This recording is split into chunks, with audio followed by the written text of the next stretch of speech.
The platforms of the Gentlemen Sim Racing Club and a massive Monday night. Good to have your company wherever you're tuning in, all around Australia or indeed the world. Second leg of a massive doubleheader Monday for us.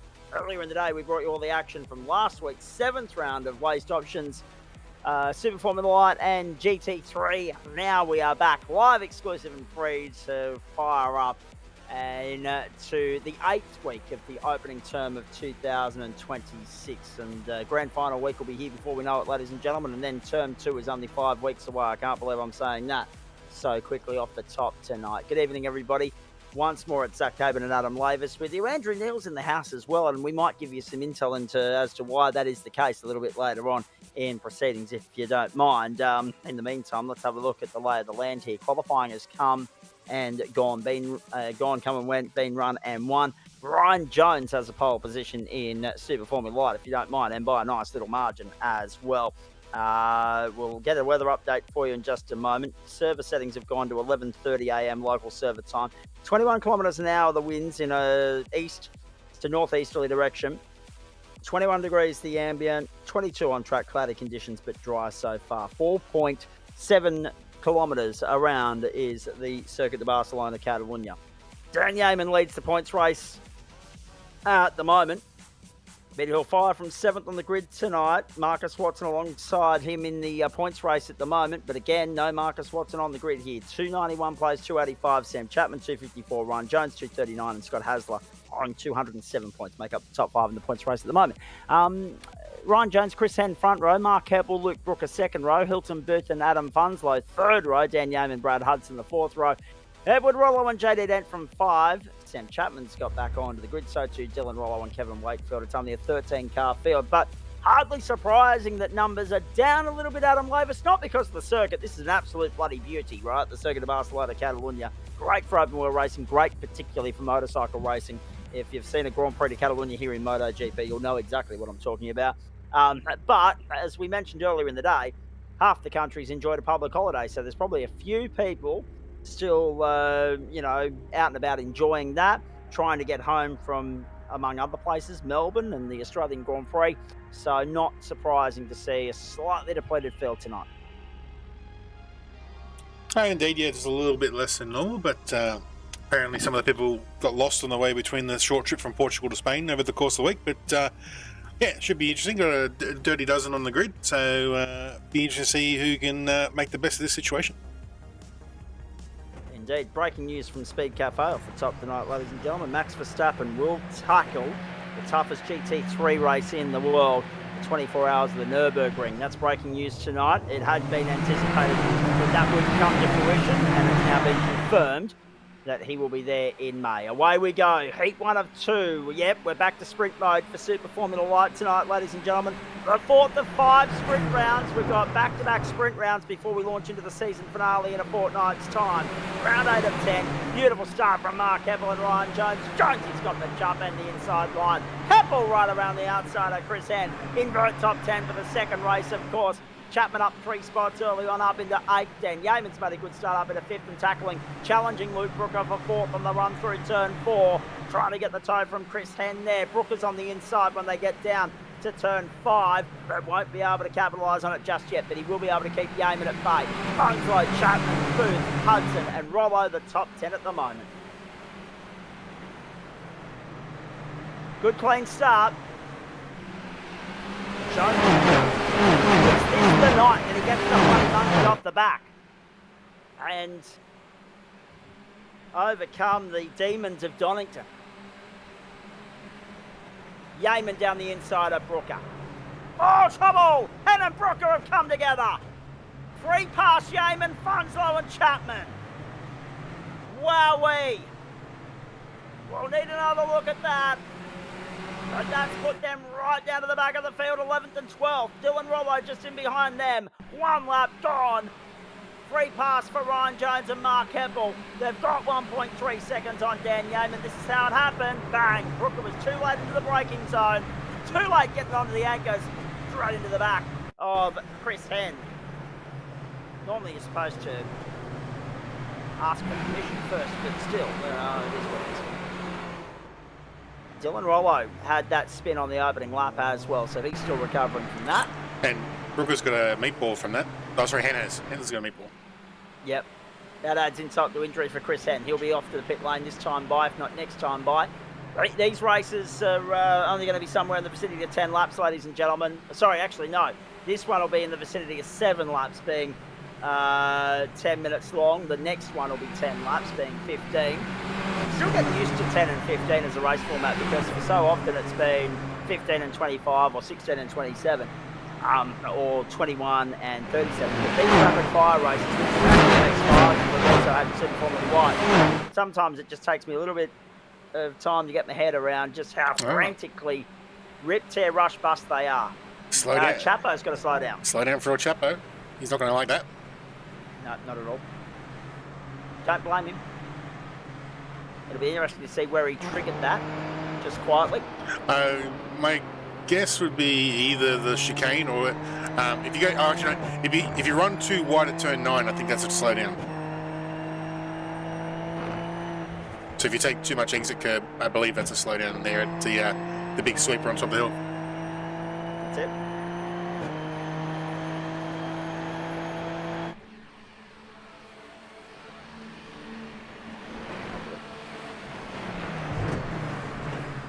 So Mark Heppel down the inside.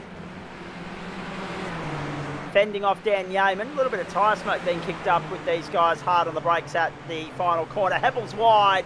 Heppel is wide through 3, trying to carry all the acceleration around that long sweeping right-hander, and Yeaman is going to take full opportunity. Oh, up and over goes Heppel. He was trying to close the door on Yeaman, and he's done.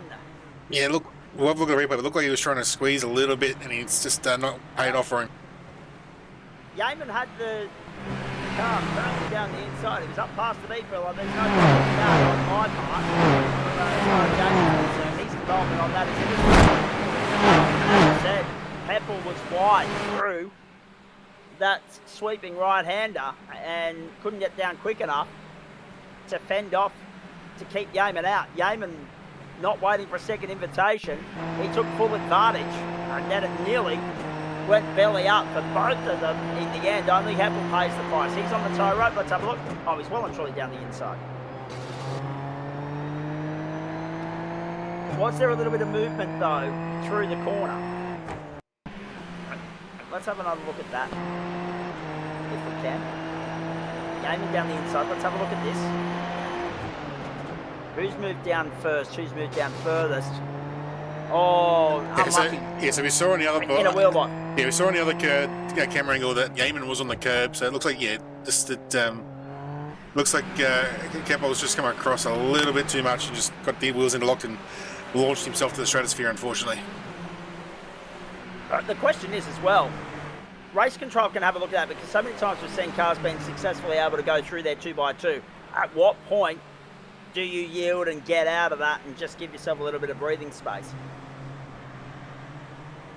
As in Heppel let Yeaman go and then reset and try and go again. Well, he probably he probably had the right idea. He was trying to hold the outside because the next corner is obviously a left-hander. So if he could hold that line on the outside for that big long turn 4, then he might have had the line for turn 5. But yeah, he just hasn't left enough room on the inside there, and wheels have been unlocked, and the rest is history. Indeed.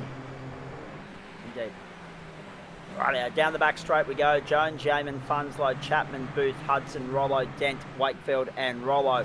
The top 10. And then Brooker in 11th, Henn in 12th, and Heppel still on the tow rope in 13th. Henn, of course, had to come to pit lane for his fast repair to remove the mechanical meatball flag. 3 minutes 50 left in this race. Here comes Sam Chapman now, chasing Adam Funslow.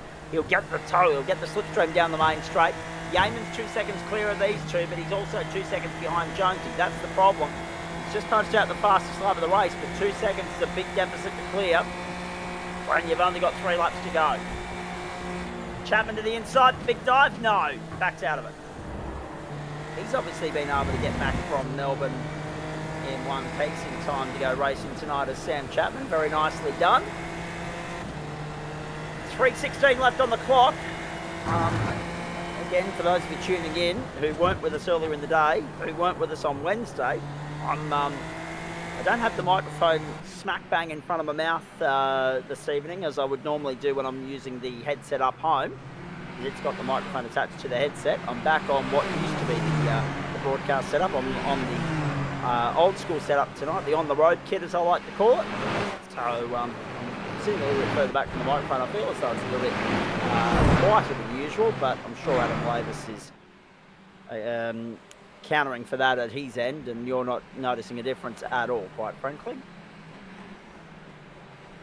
Well, we'll explain why our good mate Andrew Neil is here a little bit later on as well, and I think it's good news for all and sundry, and I think it's news you're going to like too, ladies and gentlemen, with regards to if you're a fan of Thursday night motorsport, remembering that we're still going to come back to you with regards to when we're going to catch up on last Thursday night's action, the Australian doubleheader, the GT4s from Mount Panorama and the Porsches from Adelaide. Down onto the main straight we go, 2 laps to go. So this is interesting because Rick Brooker, despite obviously no doubt having an invoice to serve with regards to that contact on Chris Henn, will inevitably still find himself in the invert pole position at this point unless Dylan Rollo can find his way by. Brooker sits 10th at the moment, Rollo is 11th, Henn is 12th, and Heppel has got back out there and is a distant 13th. He'll be coming through from the back of the grid, so he misses out on the invert. So does Chris Henn, so does one of either Luke Brooker or Dylan Rollo. That's how close it is to be to determining who's in the invert and who's not. Ryan Jones is still leading 2 seconds to Dan Yeaman, and you feel as though this win has been a while in the making and is due for Jonesy. Yeaman still 2 seconds in arrears. Fastest lap of the race, 1:32.218. Brooker and Rollo side by side on the run out of turn 4. Brooker closes the door for the moment. No other battles happening really on the racetrack apart from Funchal and Chapman. So it's a very tame Super Formula Light race here at the Circuit of Barcelona, Catalunya. I wouldn't expect the same for the next round of the next race, I should say, on the program, which is, of course, the invert top 10.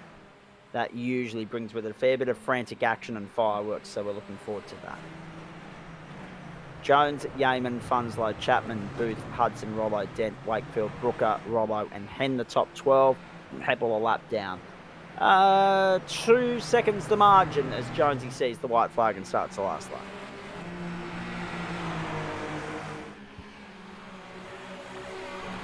Finally, it looks as though he's going to get the monkey off the back.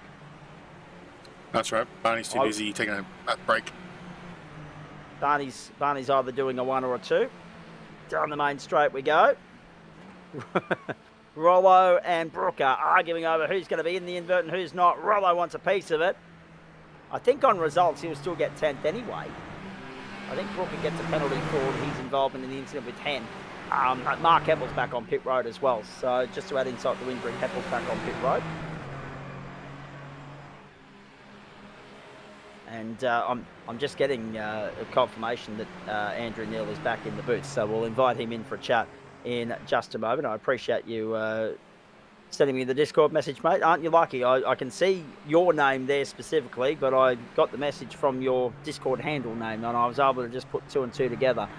Ryan Jones, Dan Yeaman. This will be a huge sense of relief about to go the way of Ryan Jones, because this was a moment that he was staring down at Donington a couple of weeks ago, and it went slipping out of his grasp very, very quickly. No such mistake tonight. Finally, Ryan Jones and DPR Racing are winners in Super Formula Light, with thanks to waste options on the platforms of the Gentleman Sim Racing Club. Jonesy wins the opener of round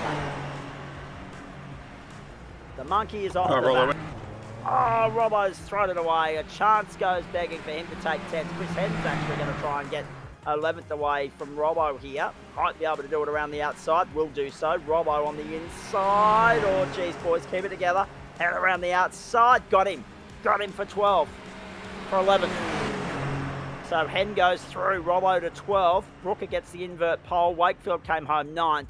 At the end, it was Jones by 1.9 to Yeaman. Funslow 2.58.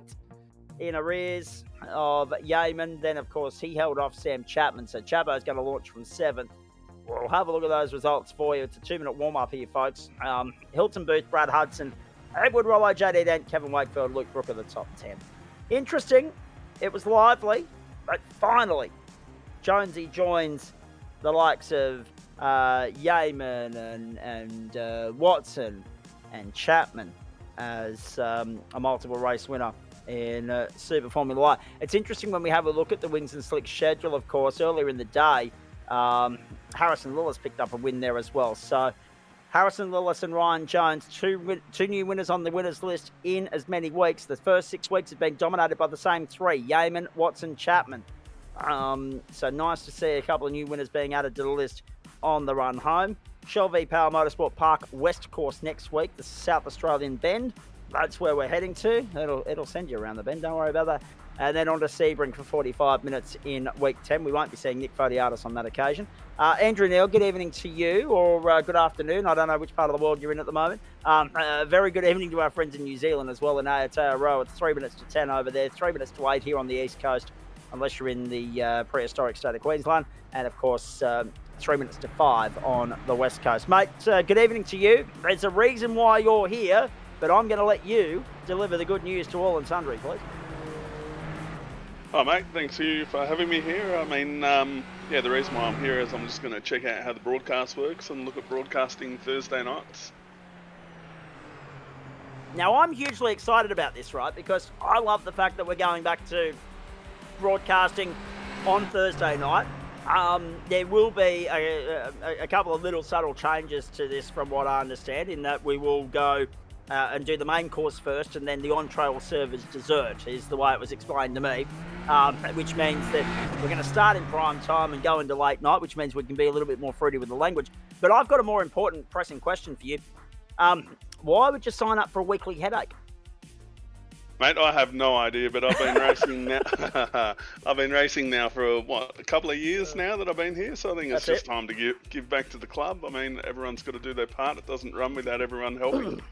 Yeah, no, that's exactly right, mate. No, it is going to be terrific to have you on board as part of the broadcast crew. Looking forward to working with you as well. I mean, it means that we can go back to broadcasting. At this stage, I think the way Adam explained it to me, Porsche Cup will be live, then we'll do GT4 afterwards on a slight delay. That's only because of the time difference between you and me, and therefore, obviously, you getting home in time to be able to broadcast Porsche Cup for us is the way it was explained to me. Correct me if I'm wrong at this point. But looking forward to that, because it means that we get Friday to ourselves again. I don't think anybody's going to complain about that. The only bad news is the drivers won't be interacting with watching themselves online, because they'll actually be out there racing live as it happens, which is a nice change of pace. Absolutely, that's exactly how it's going to happen. I've got family commitments first, so get home in time for Porsche Cup, and then away we go. Beautiful. Looking forward to it, mate. Enjoy the ride tonight with us. Panadol will be your friend, especially when we get into the lively stuff as far as the Porsches at Phillip Island are concerned. I've given more than one producer over the years a headache. You'll just be added to the list. Away we go. Race 2, round 8. Super Formula Light with thanks to Waste Options. The continuation of an enormous Monday on the platforms of the Gentleman Sim Racing Club across Facebook and YouTube. Beautiful conversion off the line on the run towards the first corner from Luke Brooker. Kevin Wakefield slots in the second spot. Watch how Yeaman, Chapman and Jones slice and dice their way through the field. Mark Heppel as well, but he's in no man's land again. He gets down to cover off the attack of Hilton Booth. Adam Funslow's got by on the inside of Chris Henn. So some losers off the start there include Adam Funslow, bogged it down, lost 4 spots. Hilton Booth has lost 3. Mark Heppel's gained 3. There's a lot of chopping and changing going on. Sam Chapman up 2 spots again. Yeaman up 5 already, and Ryan Jones up 3. Status quo at the front, but it won't take long for Brooke and Wakefield to gobble it up. Adam Labour, you and I Wednesdays and Mondays and Thursdays / Fridays. It's good that we're going to take a little bit of the load off your shoulders as well. Yeah, you get Andrew up to speed. He's been look out. Off they go! Jones and Hudson. There'll be no repeat of the heroics in race 1 from Ryan Jones. Yeah, Jones, a bit deep there. It's taken hard to see with him. That's unfortunate. But yeah, it's good. Got Andrew. He's got most of the stuff set up to a point where he can actually do some offline practicing. So he's just teaching himself how to use the buttons and what does what. So once he gets a bit more comfortable with that, hopefully we'll get him up and live. And Thursdays we'll be back up to a semi-live broadcast, which will be as we planned and hope. 3 Have wide. a look at this. 3 wide, if you don't mind, ladies and gentlemen. Chris Hen's in the middle of that. He's got Adam Funslow and Hilton Booth either side of him. Hen's going to go through on the inside. Behind that, you had Ryan Jones, Edward Rollo. Someone out there had 2 wheels in the dirt. I think it was Rollo. And Dylan Rollo very much last in the field at the moment, having gone to pit lane, or started from pit lane, one or the other. Kevin Wakefield off now. Kevin Wakefield off the road. Has lost out to Sam Chapman. Slow back onto the... Oh, Heppel's gone again as well. Second race, second incident, same corner. But instead of the outside of the track, it's the inside this time for Mark Heppel. If he didn't have bad luck tonight, he'd have no luck, this bloke, unfortunately. All on the curb. I just got beached Asbrew. Yep. All on the grass and curb. It spits him out. He didn't like that. That's unfortunate. Brooker, Dent, Yeaman, Chapman, Wakefield, Funslow, Hen, Booth, Jones. Oh, no! There goes Dan Yeaman. The championship leader is in the kitty litter. Are you kidding me? Does anyone want to win this race? Heppel's gone. Yeaman's gone. Jones is gone. Advantage Sam Chapman. What the hell? Have a look at how spaced out this field is already. Luke Brooker leads by 2.7. 132.979. Here they go, 3 wide down the main straight. Again, it's Wakefield, Hen and Booth, and Funslow. And also Jones in the mix as well. 3 wide to turn 1. Funslow to 4th.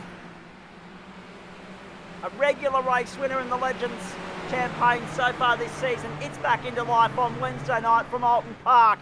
Booth and Jones still squabbling. Wakefield's been boxed out of it back to 8th. Rollo is 9th. Brooker there in position. Number 1 has the fastest lap of the race. 10 laps we expect this one to be, ladies and gentlemen. No change. Again, math's not my strong point, but 92 seconds seems pretty easy enough to figure out for me in a 15-minute affair. That will do 10 laps easily, but there will be a smidgen of overtime into the 16th minute just to complete that final lap. Brooker, Dent, Chapman, Hen, and Funslow. I took the S of Funslow and put it on Hen's name for a minute there. I'm not sure why. JD Dent has been relegated by Sam Chapman. Here comes Chapo. Now, he's got to go like a scalded cat here, boys. He really does. Because it's a 3.4 second deficit to Luke Brooker. I'm not sure they've got that sort of pace in them over the remaining 7 laps, but it'll be interesting to see. If anyone can do it, it will be... Oh, jeez. It'll be Chabo. That was Yeaman sacrificing himself. He was trying to get by, I want to say JD Dent or Luke Brooker, one of the two. Yeah, he was trying to make a move on JD Dent, and he thought the door was closed and has locked the rears trying to back out of it. So, just unfortunate there. And he tried to hug the inside ripple strip to give Dent as much room as he possibly could, but in the end, as you say, just ended up sacrificing himself. Doesn't need to worry about it too much. He's still got the championship intact. Yes, he is sitting 12th at the moment, but he's only 1.6 seconds off this extraordinary battle pack. Brad Hudson, Kevin Wakefield, Mark Heppel, Edward Rollo. They're only 2 seconds off Ryan Jones, Hilton Booth, Adam Funslow, and Chris Hen. Door goes open. There goes Heppel up the outside. Can he get by around the outside of Wakefield? No, not just yet. Might be a little bit gun-shy with regards to trying moves around the outside. Hey, Andrew, how much of the Super Formula Light racing have you seen so far, mate? I mean, obviously, there's a lot of interest in this with regards to that inter-club bragging rights race that we have known as the Australian Open World Nationals with the boys from FDL and also, of course, SRW. We're looking forward to another instalment of that later in the year. But, oh, no, there goes JD Dent. JD Dent, same point of the circuit where Dan Yeaman ran into trouble. And again, I ask the question, does anyone want to win this bloody race? Nearly, your thoughts so far? Mate, the open wheelers certainly aren't my thing. Tin tops for me every day of the week, so I don't watch these too often or participate very often. So that's why you chose Thursday nights, because it's an all tin top night, I get it. Hey, on that subject, just how much racing time gets sacrificed so that you can pick up the freight that has been left behind by our good mate Matt Schmidt? I'm not sure yet. We'll wait and see. Could be a lot. Could be a lot. I've got to try and work out the SDK buttons. That's going to take me a while to get through as long as spaceship. Yeah, absolutely. That's exactly why I'm just a mouthpiece. Nearly, I have no interest in that producer-director side of it whatsoever. No, it'll be great to have you on board starting. I think this Thursday night, is it not, or next Thursday night? One of the two. I'd probably be giving me next Thursday. Excellent, lovely. Let me sink my teeth in properly, and then away we go. Which will mean that right after that. Chapman was on. Okay, he got away with it. And I had SDK lighting it. Silly bugger. Off-track alert for Chapman. Oh dear. And I've just had an issue with the Wi-Fi. The internet cable there briefly as well, boys. It disappeared on me. I reckon there'll be a puppy dog trying to chew at it outside at the moment. There goes Brad Hudson, rolling 2 wheels off the road. Yeaman's got himself back to 10th. Wakefield, Rollo and Rollo in behind him. So yeah, likely. So that would mean, ladies and gentlemen, the last 2 weeks of Thursday night I'll be live. That'll be great. Crown the Champions in prime time, live and exclusive and free. But it also means that you're probably joining us Thursday afternoon and Friday afternoon this week for weeks 7 and 8 action, respectively, from Thursday Night Motorsport. And again, you know, props to Adam Lavis for working in and around my work commitments as much as I've worked around his, because I couldn't broadcast last week's on Friday as I was in transit with the nation's capital. So back to Ipswich tomorrow night, and then ready to fire Wednesday, Thursday, Friday for you here live, exclusive and free across Facebook and YouTube. There's Yeaman around the outside. That was what, of course, Mark Heppel was trying to do earlier, but wasn't able to do successfully. Yeaman goes tonight from the inside of Brad Hudson. Lock up from the car in front. That was, of course, JD Dent. He's trying to get by Mark Heppel. Does so. Heppel on the outside. Vulnerable to Yeaman now. And a fair bit of dirt being kicked up, debris being kicked up off the grass there as they make their way around. Yeah, look, there's a bit of a contact between Dent and Heppel on the entrance there. Got him a bit screwy. And Yeaman had to back out of it just to make sure he didn't collect them.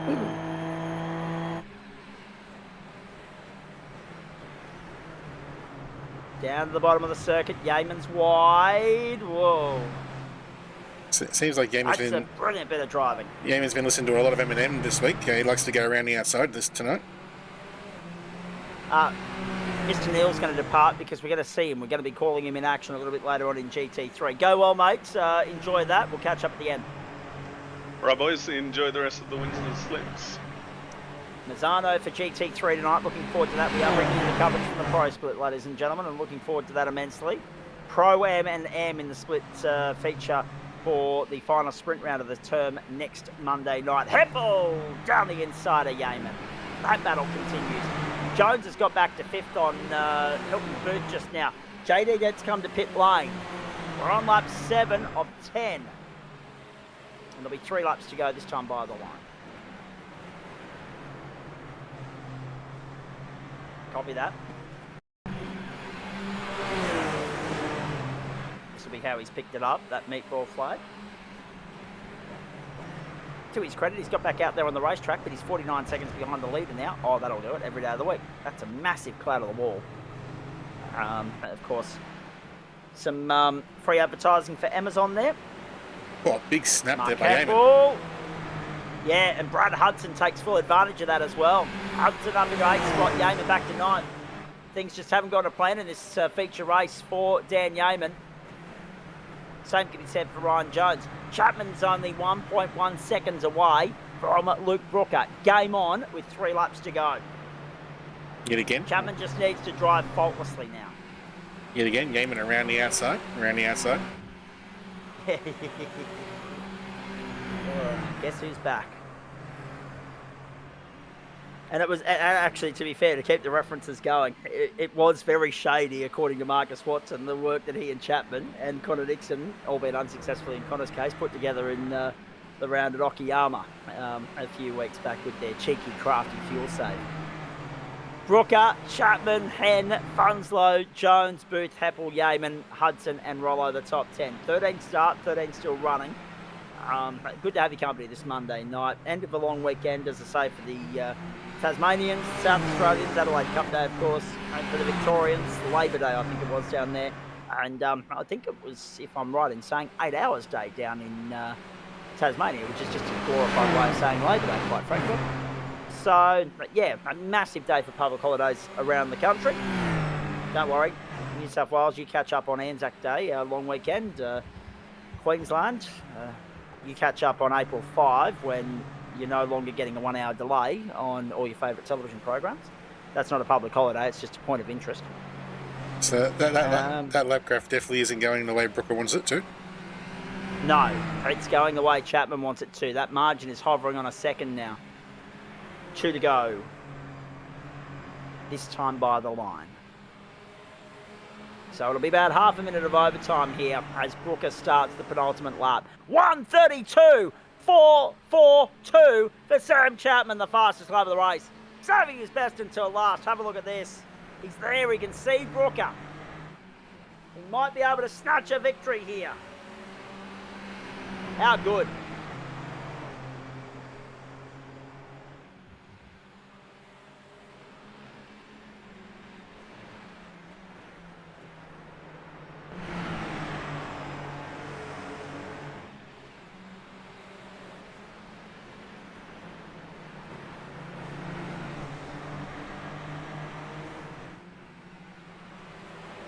Pressure continues to mount on Chris Henn by Adam Funslow. 1:32.442. Henn, Funslow, Jones. Jones has got his way back to 5th, which is extraordinary considering the incident he had on the opening lap. Whether he's got an invoice for that or not remains to be seen, but he has got himself back to the top 5, and he's got himself back within striking distance of a podium. Chapo's within half a second, maybe 0.6 of a second of Luke Brooker. This final lap is going to hold our attention and captivate our imagination. It's going to have us on the absolute edge of our seat. Hold your breath. White flag flies at the Circuit de Barcelona, Catalunya. And Yeaman's still trying to get by Heppel around the outside. 2 wheels in the dirt again for Dan Yeaman. Jeez, there's been a lot of off-track alerts being lit up this evening. Here comes Chapman. Brooker's awake to it. He starts weaving left to right. Are we about to add our 3rd different race winner to the winners list in as many races in Super Formula One? This is race 12 and 15 of the championship. This could be race winner number 6. Harrison Lewis last week, Ryan Jones earlier tonight. Now it's Luke Brooker's time to shine unless Sam Chapman intends to rain on that parade. Half a lap to go. Brooker locks it up. Chapman will put him under enormous pressure with half a lap to go. And without digging too far into the sheets and record books and whatever else may have you, I get the feeling that Luke Brooker is on the cusp of creating a little bit of history for himself. I don't recall calling him to a race win on the platforms of the GSRC, so there's a lot riding on this last half a lap. He drove beautifully through the hairpin. Chapman's right there, but he's not close enough. Off go Yeaman, off go Heppel. Yeaman and Heppel have come together. Yeaman and Heppel have come together. We'll get back to that in a moment. Heppel's still off the road. Yeaman and Heppel have bit the dust. Luke Brooker is going to do this. He's done a magnificent job of withstanding the threat of Sam Chapman and gets a win in Waste Option Super Formula Light. 2 new race winners in week 8. How good's GSRC racing in 2026? Luke Brooker gets the job done against one of the stalwarts of SFL. Heppel and Yeaman, have a look at this. Did Yeaman have a look down the inside? Did Heppel close the door? Oh no! Heppel lost the rear end. We need to have a look at that from Yeaman's onboard if we can, please, mate, just to make sure.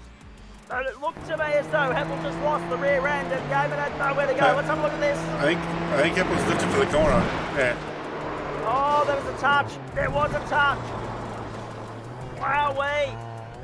Great drama here for the championship leader. Oh boy. Did he need to lift for the corner though? That's the question. Was it gamesmanship? it won't matter in race control's eyes. They've got to adjudicate on the incident at hand. Heppel does make it to the finish, but down in 12th. Wakefield 11th, Robbo 10th, that's Dylan, of course, Edward 9th. Dan Yeaman in 8th, Brad Hudson 7th, Hilton Booth got back to 6th, Ryan Jones unable to go any further than 5th, Funslow unable to get by Hen, and Chapman unable to find his way by Luke Brooker. And in one of the more chaotic races of the campaign, Luke Brooker joins the winners list on the platforms of the Gentleman Sim Racing Club. What a moment for him. Oh boy. I don't think the GT3s at Misano are going to be able to top that somehow. What the hell? I mean, I guess the good thing about that is at least all 13 cars started the race. No incidents in the sighting lap or formation lap. Too soon? Hilton Booth, turn 1. Some highlights for you now, courtesy of Adam Lavis. We'll wait for Sam Chapman, Dan Yeaman, Ryan Jones and a few others to come and have a chat. Jonesy I'm particularly looking forward to hearing from, considering that he will be relieved to be rid of the demons of Donington, getting himself a race win. But that was a strange race, Adam. I love it when we bring open wheel racing here because it is an open wheel racing circuit. I'm not sure circuit racing. I'm not sure we're well suited for open wheel. For tin top racing in this circuit. There are some circuits that just lend themselves to better racing depending upon the discipline, depending upon whether it's open wheel, tin top, or of course motorcycle. And Circuit of Barcelona, Catalunya is certainly one of those. But in saying that, these boys delivered tonight. The pressure was on, and it was clear early. But yeah, there were some cracks starting to appear. There were a couple of guys that will be ruining mistakes that were made, particularly Yeaman and also Jones. Chapo will be a little bit disappointed that he wasn't able to get the job done. Maybe one more lap, Luke Brooker would have been under pressure. But I'll tell you what a way for him to get his first win in SFL. Indeed, good on Luke. I finally got that first win. That's always a good feeling. So that he'll keep that in the memory bank and try and repeat that in the future. But yeah, interesting night. A few of the heavyweights had a bit of a couple of moments at the start, but Chapo wasn't really one of them. He had a fairly clean start, but he still couldn't quite get Brooker by the end. So well deserved win there by Luke. Indeed. Luke Brooker, Sam Chapman, Chris Head, Adam Funslow, Ryan Jones, the top 5 here. No one joining us for a chat just yet. Come on, boys, I can't paddle my own. We'll go around the grounds tonight as well because there is some live sport unfolding. The Women's Asian Cup continuing tonight, of course. The Socceroos have already finished their group stage matches. They're going to play on Friday night in their quarterfinal. But what that means, ladies and gentlemen, is some solid changes to Network 10's Friday night lineup because they show every Matilda's match live. So their Saturday night scheduled Asian Cup match will be out of the schedule and replaced by repeats of Selling Homes Australia or Celebrity Dog School or whatever rubbish they show on a Saturday night. And their Friday night lineup will be shelved in favour of the Women's Asian Cup. Coverage no doubt kicking in from about 8 p.m. Eastern Daylight Time, 5 o'clock on the West Coast. This was Yeaman looking at Heppel, and what a scrap this was for a long, long while. And it all blew up on the final lap. Sam Chapman's been kind enough to join us. I'm going to be interested to see how he's going after the weekend that was. No doubt a very long, enduring weekend for you, mate, fighting with the crowds of Melbourne, trying to weave your way through. No doubt a little bit of expensive grog consumed, and no doubt a little bit of fatigue kicking in today, but it didn't show on circuit. That was a pretty good drive from you in both races. I think it did show on circuit. Did you see my qualifying? It was bloody shocking. Yeah, but no, I didn't actually see you qualifying. We're not on air for qualifying. You should know that by now. That's where you saw where I started. Yeah, I don't know. I just can't Oh, there it is, 11th. Yeah, that'd have to be your worst qualifying in a while, Chapo. Yeah. Well, given that I actually did all the laps, I couldn't believe what was going on. So yeah, I don't know. This set I can't get the front end to work on this sort of like medium downforce set that we've used this season, and it's bothered me all season, and it was particularly bad around here. So yeah, so qualifying was really bad, and then I was able to make my way a little bit through the field on that first race, which was good. And C's parted second race, but yeah, just couldn't quite get there. So yeah, I'm finding the car a little bit frustrating to drive at the moment because it just doesn't seem to have the front end that it usually does. Well, I was going to say, it was interesting because it didn't seem like anyone wanted to win that second race. Once Heppel, Jones and Yeaman got involved in rubbish, we kind of thought, well, the ball's in your court. But as you say, maybe a lap or two more and you might have been able to put Luke Brooker under a bit more pressure. But I tell you what, he withstood the attack that you launched in his direction on the final lap there, mate. Drove well for a first-time race leader and a first-time race winner. Yeah, no, he did a really good job. I was hoping it was about 3.5 seconds to catch up, and I was sort of watching it tick down, going, this is going to come down to the last few laps. And then by the time those came around, I was probably just a few tenths off, so I couldn't quite get it done. Yeah, no, he did a really good job, and I couldn't get one on him. And you know, that's once again, just with the front end on these cars, it just sort of feels like I can't. You know, in sort of a similar way that F1 struggles to follow onto that main straight, I was struggling with it as well, but that might have just been I was slow too, who knows. But yeah, no, good job to him. It was good to see him get up there, but I was hoping to be able to catch him. Indeed.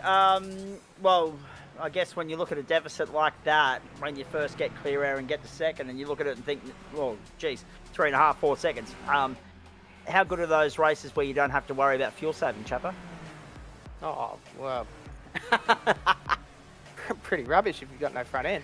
That's when you want a bit of a fuel save to go, so you can just lever it into the corner and try and chonk it out. But yeah, no, it was good to sort of race properly. But I think it's just sort of finding these hard to race, and I don't know if that's impacted the fields or anything at all, because obviously it wasn't great showing today, unfortunately. No.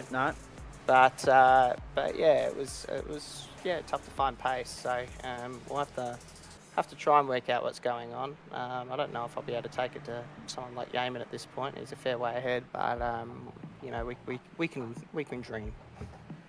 Couple of club members yet to renew their membership. Couple of drivers missing in action, a couple of states observing, as you know, a public holiday this weekend. So it's a depleted field, not ideal. We can only hope that improves for next week, when, speaking of your home turf, the Bend West awaits. That should be a lot of fun. Yeah, it should be. Bend's probably one of the better tracks in Australia for open wheelers, where you've got a bit of downforce, so that should be fun. Sprint racing again, so that's good. Just hoping I can get the car to work. So hopefully we get a bit of a bigger field next week, and endurance round for the finale. So that will, I assume, have a bit of a field. Although, as we know, Sebring's a bit of a hit and miss track for some people. Well, yes, exactly right. Hello to Nick Fodiatis on that note. Did I say that out loud? I did, didn't I? How bad? How rude. Listen, I want to talk to you about other matters, because I was in the Australian Capital Territory over the weekend. I'm going to screen record it and post it as a clip a little bit later on. Can you believe that a competitor's raced up to me as soon as what happened at Albert Park in the lead up to the Grand Prix start occurred, and showed me? Can you believe that I had the unenviable task of breaking news? I didn't give any spoiler alerts all weekend, because I know people go away and record that stuff. But I thought that was just a little bit too big not to acknowledge. And I've ruined the Australian Grand Prix for about half the Canberra Kart Racing Club without telling them anything else that's happened except what happened on the formation and sighting lap. Well, you actually didn't ruin any of the Grand Prix, because it was actually half an hour before the Grand Prix. You didn't make it. That's exactly right. That's exactly right. But what was it like down there, mate? What was the atmosphere like? What was the crowd like? What'd you make of what you saw? A lot of negative feedback with regards to a bit like when we reinvent the wheel with the Porsche Cup, quite frankly, with the new car there. A lot of negative feedback for the new car, but the usual crash fest that you just associate with street racing. for, among other things, the supercars and also Formula 3, the Aussie and the Kiwi rivalry, heated already. But talk us through the weekend from your standpoint, mate. How much did you enjoy it? Oh, I really enjoyed it. I enjoyed that it was a new car and a new regulation set. I think, I'm someone who quite likes it when you have to manage and manage a lap and work through that. So I found it quite interesting to watch. And then, they created really good racing when they were together. When you had that extra boost. So it was a bit. We're back with Formula V at times with Leclerc and George Russell jumping back and forward. But of course, we had Ferrari decide to throw that race out the window and not take the cheap pit stop. So that was disappointing because once that happened, it was very difficult to see where you'd go. And I think once again it was probably an underestimation because they are gliding into these corners to some degree. You're not going to go through as much tyre at that point. So you were always probably going to make it to the end on a hard tyre given how much they were naturally managing their engines. So that was disappointing, but it was good to see that there was two teams in it. And the weekend as a whole, the supercars were brilliant. Even if Fendi doesn't know how to hold his brakes, that was really good stuff. Porsche Cup wasn't bad, although you can tell that they've got traction control and ABS because there's no lockups or anything and there's less overtakes. So just saying, bring back the. Bring back the proper cars. But no, it was a good weekend. Weather was lovely as well, so can't complain. No, I can't complain at all. And if you do, no one listens apparently. Ask me how I know. Anyway, no, very good stuff. Hey, we've got about 18 minutes here before GT3 gets underway. And to be honest with you, I do apologise. I didn't see if anyone else had actually made their way into the green room, graced us with their presence. I was too busy talking to you and having a look at some other things that are going on at the moment. But no one else has made their way in so far. Maybe Jonesy and Yeaman will grace us with their presence after GT3. We'll wait and see. We can confirm that Dan Yeaman still leads the points race at the moment. From you now, you've made your way up to second, and Jonesy's gone into third. Only 11 points between you and Jonesy. 10 points back to Watto, who's not on the grid and hasn't been for a couple of weeks. So that's 3 in a row now for Watto, and the championship hopes really slipping as a result of that. Yeaman's to lose, but you two, you and Mr. Jones aren't really going to let him rest on his laurels there. You're going to make him work for it. Yeah, better. I'll have to do a bit more practice for next week because, I reckon he probably had the pace on me this week, and I got a bit lucky in that second race with the mischief. So, we'll try and make him work for it. He's got good drop rounds there as well, so it'll be tough. But if we're within 20 or so going into the final round, that'll keep things relatively interesting on a 1.5 times points round. So hopefully we can get it there and bring it down to the final go. Formula 1 continues this. Sorry, Adam, go for it. I was going to say, also keep in mind, Chapo there telling us how much he's struggling and he can't make the car turn, but still sets the fastest lap of the second race. Correct, and still does more overtaking than most people for the night as well by virtue of a bad qualifying. Lack of prep doesn't necessarily help. What time did you get back from Adelaide, by the way? Melbourne to Adelaide. Mate, I got back last night, so I've got no excuse. I did more practice tonight than I usually get in these. I usually get about 20 minutes. I actually did most of the practice session. Still couldn't work out how to drive the bloody thing. So, I don't know. I'll have to, take a few days off this week or something to work out how to make a turn. But, we'll see. We'll see what we can get to. It's a home round, so, I'm running out of excuses. Take a few days off at a very bad time of the year to be doing so, I would have thought. Considering South Australian elections are just around the... Anyway, it doesn't matter. Listen, the other point as well, in all of that, Adelaide Cup Day today, wasn't it? Over in your part of the world? Yep. So you didn't do the double of come back last night from the Grand Prix and do the Cup today? No, I didn't do the Cup. What I did was I jumped in a bunch of NASCAR races instead, and sort of get a bit of I rating up, get a bit of I rating up. So now I'm on a lower I rating than I was 8 hours of crack earlier. So it's really good. Should have just gone to the Cup anyway. It doesn't matter. Yeah. Uzbekistan leading Bangladesh 1-0 at the moment, and China and Korea, that's North Korea, sitting there 0-0 at the moment in the Women's Asian Cup Monday night around the grounds for you.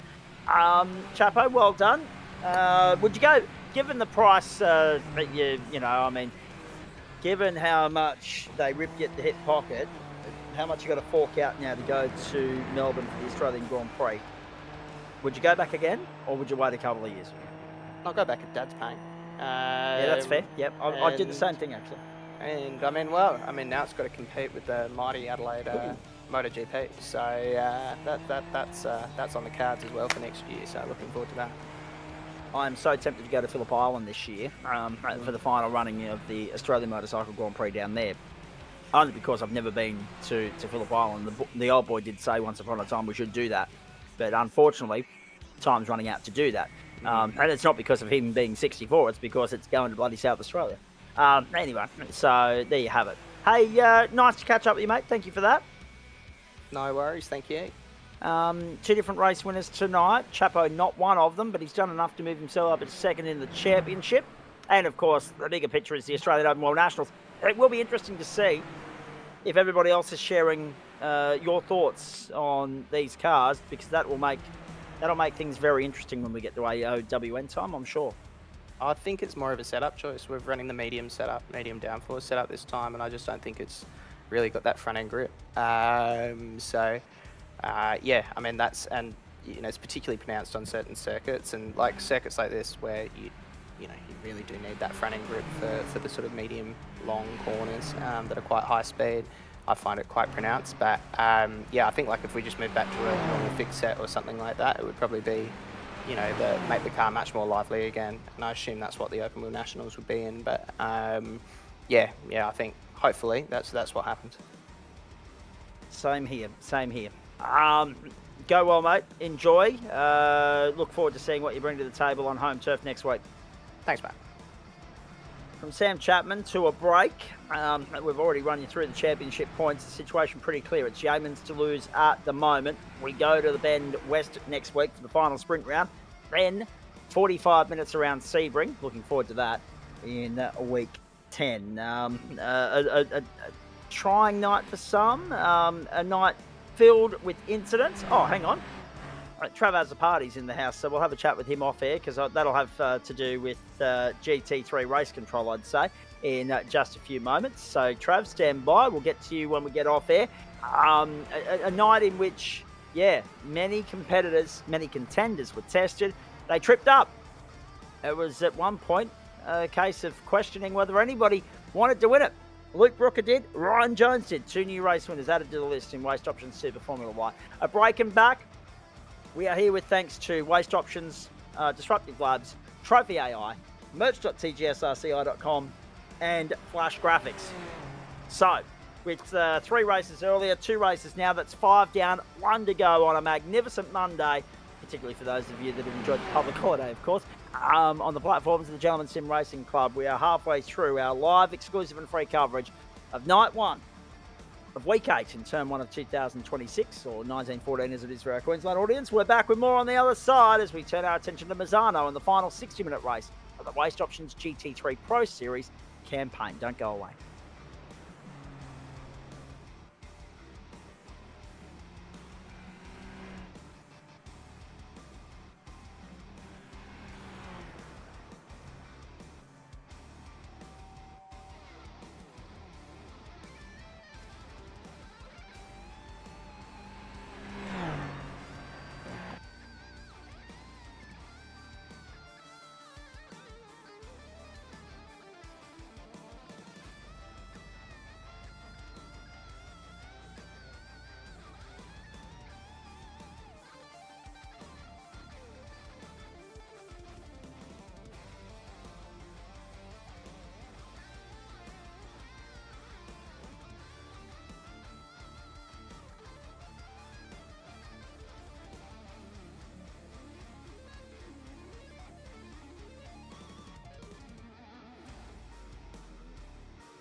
Into overtime and qualifying in Waste Options GT3. That's the perfect time for us to jump back on air and welcome you back to our exclusive and free live coverage of the Monday night motorsport tradition that is Waste Options GT3, the 8th round, the 11th race of 14 in the campaign for 2-1 of 2026. Zach Cabot, Adam Lavis with you across Facebook and YouTube. Bugger of a field, if I'm being completely honest, for GT3 this evening, ladies and gentlemen. It's just rather unfortunate that we don't have the bustling, bursting at the seams grids that we normally would associate with this class. But that, I guess, again, is a reflection of the racetrack. It's a marvellous racetrack. It's a great racetrack to drive, but unfortunately it's just one that people haven't warmed to yet. So only 17 on the grid this evening, but we are looking forward to seeing how it all plays out. This is a critical point of the series. Good to see Harrison Lillis back on the grid after carving it up in Super Formula Light last week. He's trying his hand at GT3. Daniel Evans, Alex Barrelon, Luke Fallon, and championship leader Eli Donaldson have gone top 5 in qualifying. We'll update that track and weather information for you in just a moment. The circuit itself, 4.17 kilometres, 60% humidity. Clockwise, the direction around this circuit these days, there was a point in time pre-2000s in which it was anti-clockwise. Some of you who are long-time viewers of the World Superbike Championship will remember that. Eli Donaldson's lead is 52 points. Not that maths is my strong point, but yes, 52 points on Ryan Jones at the moment. They were first and third in the round last week at the Nürburgring. Alex Barrelon, Nick Wood, Jeff Adams make up the top 5, but it's very clear that there are next to no contenders in this championship fight at the moment. Eli Donaldson, it's his to lose, and Ryan Jones will give him as much of a push as he possibly can heading into the final 3 rounds. Tonight, critical. Then we go to the Saxon Ring next week for sprint racing. Then, and we don't check in with the pro split for that next week. Then we go to the Elkhart Lake, Wisconsin region of America to the famed Road America circuit for the 90-minute season finale, and that always delivers some fireworks. Grid for tonight, Lamborghini on top. When was the last time you bloody well saw that, ladies and gentlemen? In Waste Options GT3 Pro. Harrison Lillis, Daniel Evans, Alex Barrelon, Luke Fallon. Then Eli Donaldson, Ryan Jones, Vinnie Nguyen, Jonas Deggan, and Nick Wood, Jeff Adams, the top 10 on this grid. A few different nationalities represented here tonight. It's great to see the international flavour continuing to stretch far and wide on the platforms of the GSRC. Alan Dawson, Rob Hill, Alan Holgerson, Luke Page, Paul Rogers, Wayne Hewitt, and Matt Schmidtke make up the 17-car field. And this is the thing, Adam. You and I spoke about it off air. It's a great driver's circuit, but it just doesn't attract the interest from all and sundry. So a very depleted field tonight, but the chance is there for these guys to step up to the plate, to deliver the goods, to bag as many points as possible, to better place themselves, to improve their position on the points table going into the final 2 weeks. Yeah, it seems to be a bit of an unfortunate sort of pattern with the iRacing, the few circuits that are probably more predominantly known for MotoGP and bike racing, so your Algarves and things like that, Misano. There's been a fair chunk of the iRacing community been a bit hesitant to go and purchase those tracks for tin top racing, which is a bit unfortunate because they are really good tracks, and there are some tracks which they're a bike track, so you're probably not going to want it, but there are some that definitely can go 2 wheels or 4 wheel racing depending on the type of car you take there. So this is one of those tracks where it's got a few layouts, and most of the races we've had here so far have been pretty interesting and exciting. So hopefully these guys can put on a bit of a show for us. Here we go, ready to rock and roll. They move off behind the pace car on the formation lap here, ladies and gentlemen. Only half a formation lap tonight, thank goodness. And we are set to go. 1 hour of the journey, there will be 2 compulsory pit stops. If it ain't broke, don't fix it. It's the same procedure that we've run with for quite some time here in GT3 with thanks to Waste Options. I mentioned earlier in the day on Discord that I had a message there from John. That was John from Waste Options, actually. Talking about webcams and other things, so I've replied to him. I've got to actually reply to all the messages that have come in. I went through Discord this afternoon and replied to people, and they've all replied to me since. So Andrew Neal's there, and Crazy John and Pete Madsen and Ryan Jones and Champ 17. So hello to all of you. Thanks for being patient with me. I don't use Discord inbox very regularly.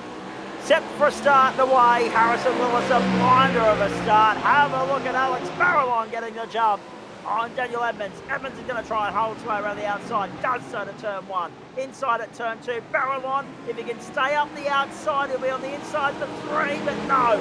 It's Edmonds with the jump and the battle for second between the two Mustangs. Cleanly. Oh, touch, got trouble. Barrelon got to the side of Edmonds. Carnage ensues. Ryan Jones has lost out a spot in all of that. Edmonds drops down to 7-8. Nick Wood.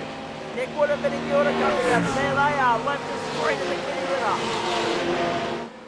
Carnage on the opening lap. Championship players got damage. And Eli Donaldson is unfortunately looking at an uphill battle for the balance of the night. He's limping away from the scene of the crime. Has he got a mechanical? That's what I want to know. Yeah. No meatball, but even without a meatball, his rear suspension ain't going to last an hour. Absolutely not. He's going to have to best wait if he can. 4, 5, 6 minutes, 4, 5, 6 laps. Try and persevere with it. Try and get back to the lane so that he doesn't have to make a third pit stop. Yeah, I don't think he's for a very long night. No, I don't think he's going to. He's going to have to take the pain. Unfortunately, that's too badly wounded. Well, it's the perfect time for him, I guess, Adam, to be falling back on that 55 points from last week. Who knew that he'd need that so handily, so quickly? I mean, there is 2 drop rounds so far this season. Round 1, Daytona Road Course, 19th, 15 points. And last week at the Nürburgring, with only 55 points, he won the round. It was his worst round. Or was it the 55 from round 2 at the Algarve, where he scored pocketed 55, finishing second? Well, that's the drop round he's got to burn tonight. Well, the positive thing there is if he has 2 55s, if he uses one, he's still got another one. So, well, that's right. Oh, exactly. no. Oh, well, actually, no. He'll have whatever he has tonight. Yeah. So, whatever the case, it looks as though Donaldson's point score is going to be usually 55 tonight, which will take him up to 383. Now the onus is on Ryan Jones to make hay while the sun shines here and take full advantage of the opportunity presented to him. He's sitting in 4th at the moment. His next target is Barrelon. He needs to get by and then go out in pursuit of course, the non-championship contenders, but certainly the race contenders in Harrison Lewis, the race leader, and Luke Fallon in the Artemis, or Artemis, depending on which school you went to, Export entry, which is running second at the moment. A Lambo 1-2. When was the last time we said that in waste options GT3? Dagan has been displaced there by Alan Holgerson. 2 Lambos, a Ford, 4 Porsches, a Bimmer. Oh, there we go. So, we're riding on board with Dagan. We're having a look back. He's under pressure. Off track goes Fallon. Off track goes Fallon. We're looking back towards Lane Hewitt. Fallon's got up. He's done. The Lambo's not going any further. It's got to go to pit lane. He's done a real number on that machine. He will be on the tow rope going to pit lane. And that whittles out yet another contender. And the seas part for Harrison Lewis under pressure from Ryan Jones. Tagging all over the back of Holgerson under pressure from Wayne Hewitt. The battle now 7th, 8th and 9th. The man running second, done. At the end of the second lap. And he had to get on the tow rope as well. Unbelievable. Lewis, Barrelon, Jones, Adams, Dawson, the top 5. Having a look at the manufacturer spread out there, just Lambos, Porsches, Fords and Bimmers. Nothing else. When was the last time you saw that thinner manufacturer spread or mix in Waste Options GT3 Pro? Harrison Lewis has the fastest lap of the race. 1:33.577. So probably looking at, I'm not a gambling man. Not a gambling man, but probably somewhere in the vicinity. If it's 1:33, that makes it difficult because 20 laps you lose in a minute. Let's take a lap. Let's take maybe 2 laps off. You're looking at 34, 35 laps tonight. Oh no, mate. Is it 6 laps every 10 minutes. 6 laps every 9 minutes and maybe 15 seconds. So if you're using that, probably actually no, you're probably getting a little bit more than that. Sorry, I've got to recalibrate. Yeah, this was about so it's the checkup. Yeah.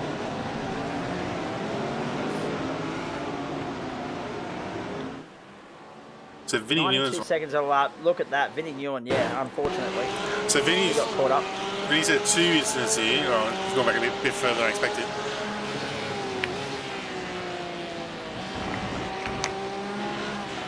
That's all right. Let's follow it through. Let's watch all the garbage as it plays out. Yeah, so as Barrelon and Emmons come together, it checks the field up, and unfortunately, Vinny runs into the back of Eli here, which is giving him the suspension damage. Yep. So that's what's drawing Eli. He sees he's crabbing. And that gets Nick Wood at the inside, and then they come together, and off they go. Oh, jeez. So, yeah, we're not going to quite get to 40 laps tonight, folks. 38, 39 is probably where we're looking. Because I'm just looking at that thinking 1 minute 32, 1 minute 33. So, somewhere around that 45-minute marker, you're going to be about 29 to 30 laps in. And then you're probably looking at another 8 or 9 from there. Yeah, just got loose and smashed into the wall. That's a big impact too. Lost the rear end, lost the suspension. He's on the tow rope. He's done. That's a big hold on the tow rope too. 2.5 minutes. Let's ride with him. Too much curb maybe? On the exit. Curb on the exit has thrown him. Spat him out the back into the tyre wall. That looked like a soft hit, but it was a big enough impact to displace the rear wing. That was just lodged. All done. All over. So, Lewis, Barrelon, Jones. Jones needs to get by Barrelon here. Jones needs second tonight, I would imagine, if he's any chance of trying to reel at Eli Donaldson. The problem that Jonesy's got, right, is I look at his drop rounds. He's got 12 and 1 sitting there at his disposal. He's got nothing to fall back on, right? He needs to make every poster winner over the next 3 weeks. Even though Eli Donaldson guaranteed 55 tonight, Jonesy needs to also try and get the same. And then he needs to try and find a way to beat Eli Donaldson on merit over the next 2 weeks. The Saxon Ring won't be an easy task next week for sprint racing. The invert top 10, lack of overtaking opportunities. It's a very, interesting sort of racetrack for tin tops. Not a huge driver's favourite, I wouldn't imagine. But then Road America, they'll all come out from under the woodwork. So hopefully Jonesy will be able to mount a challenge for that one. But it is Eli Donaldson's championship to lose still. And apologies in the background if you can hear the family's 6-month-old puppy dogs having a little bit of a bark at this point in time as well. 10-second penalty for Alex Barrelon. Oh, there you go. He's involved in the incident with Daniel Edmonds. You can rub Alex Barrelon out of it. 10-second invoice. Thanks for coming. Ryan Jones on corrected order is second right now. But he needs to do this cleanly. He needs to find a way by cleanly. He doesn't want to get involved in incident. He doesn't need to get involved.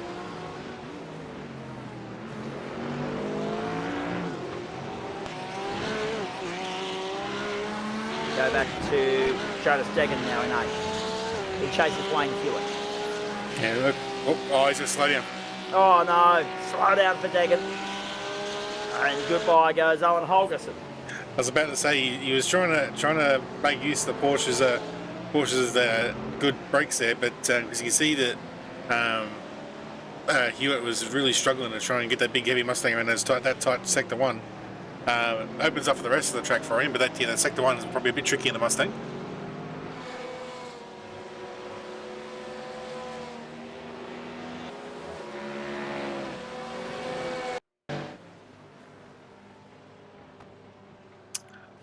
We've got a Winton situation. The pit lane's so slow, it triggers thingies.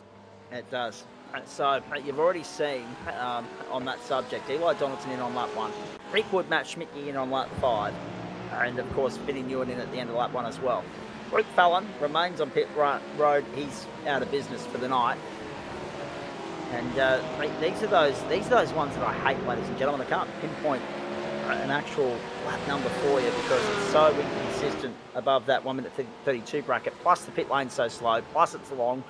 Yeah, it's a tricky one tonight. Normally what I would do is say 1 minute 30 times 2 is 3, which is 2 laps every 3 minutes. There are 23s and 60, and therefore there are 20 times 2. I would say that they'll probably lose about 40 to 45 seconds in a pit lane, given that and they'll do that twice. Yeah, because the guys doing the short stop, they've already lost 50 seconds in a transit. So you add another 10 or so seconds for a proper pit stop with the actual fuel load. So that'll be almost a minute, 55 seconds to a minute, and then you take off the actual track time. So 40 to 45 seconds is probably the actual time lost in the pits. So probably 38 laps is good fishing. 38 laps is probably good fishing. Maybe 39 if they're lucky. Depends on race pace. 38 seems to be a pretty sort of decent number for Harrison Lewis. At the end of the 11th minute, we are 7 laps into proceedings here. Lewis holds sway. The margin is already 8.8 seconds. What does that say for the rest of the competition?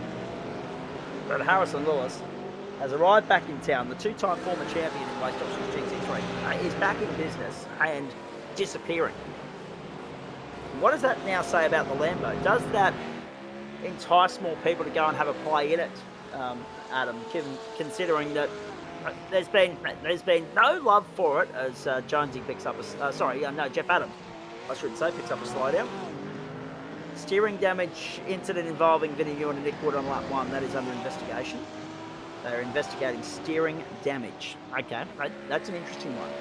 It's going to be hard to really pick up. That.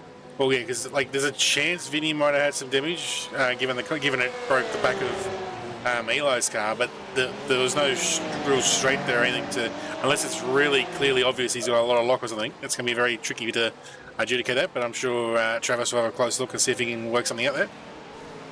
Exactly. So, that'd be right. I've been through $40 worth of tolls over the weekend on my way to and from the nation's capital. It's easily done, ladies and gentlemen.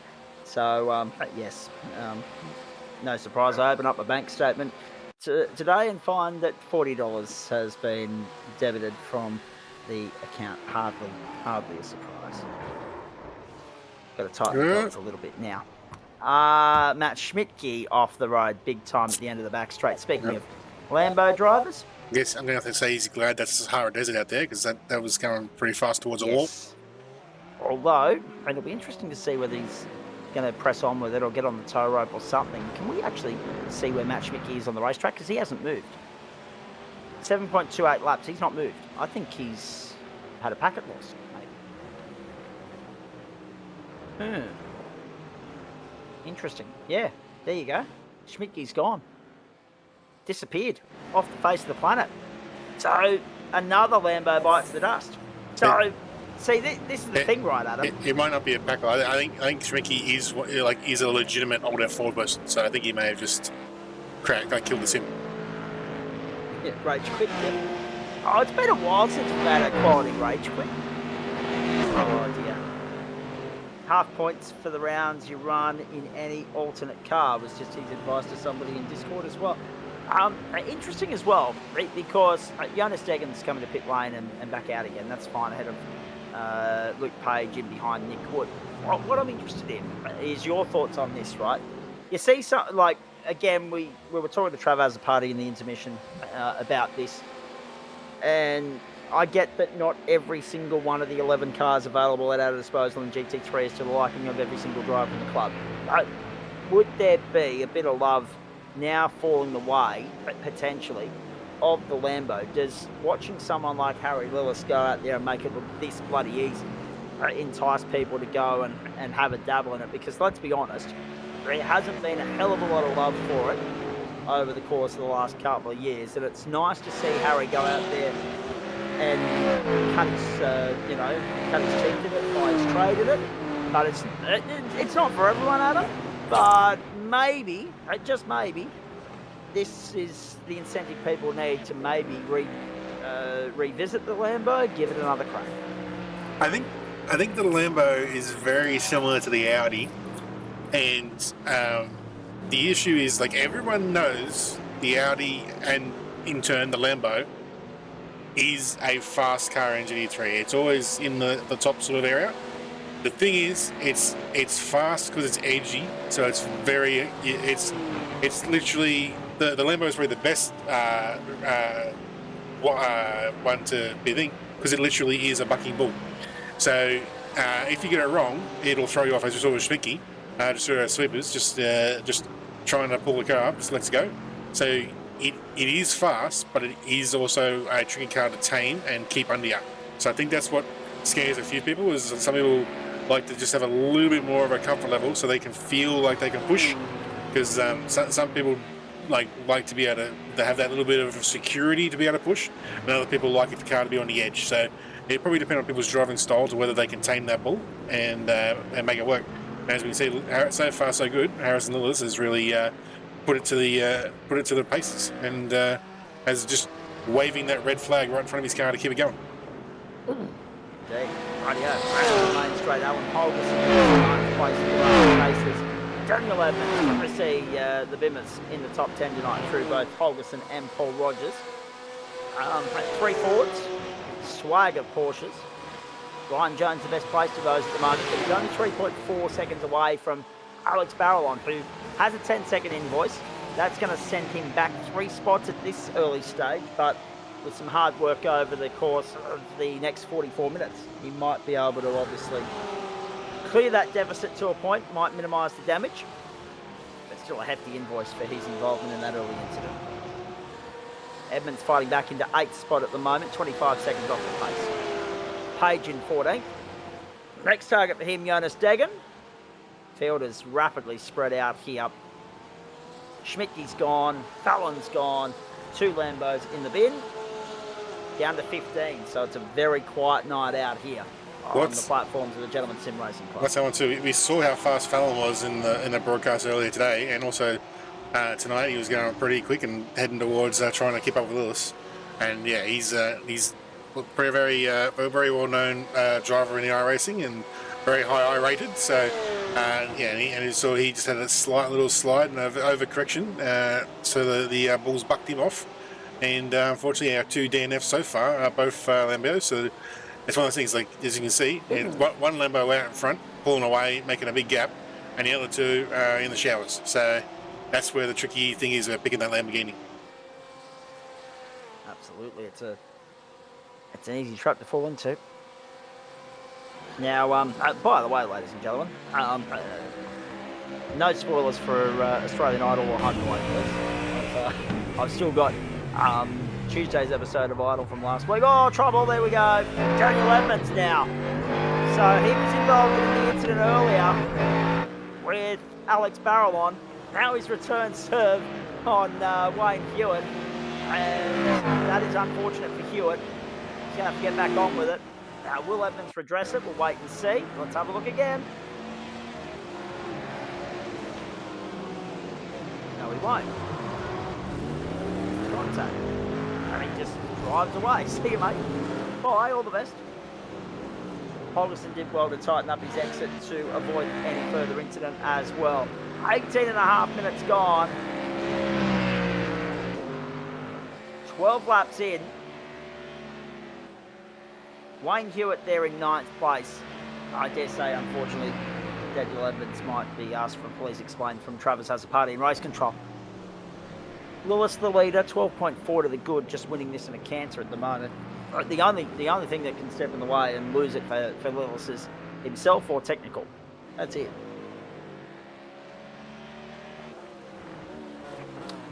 Yeah,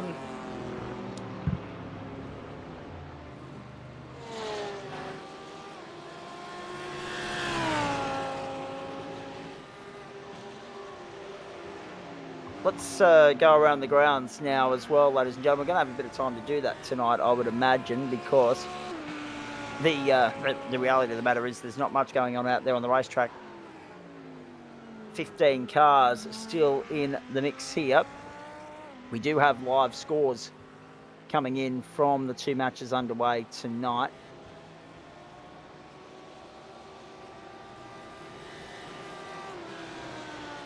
Just getting a call through from race control at this point, actually.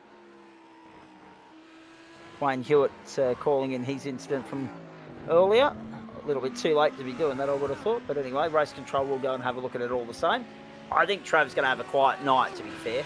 So any excuse to go and have a look at the tape will keep him awake and alert.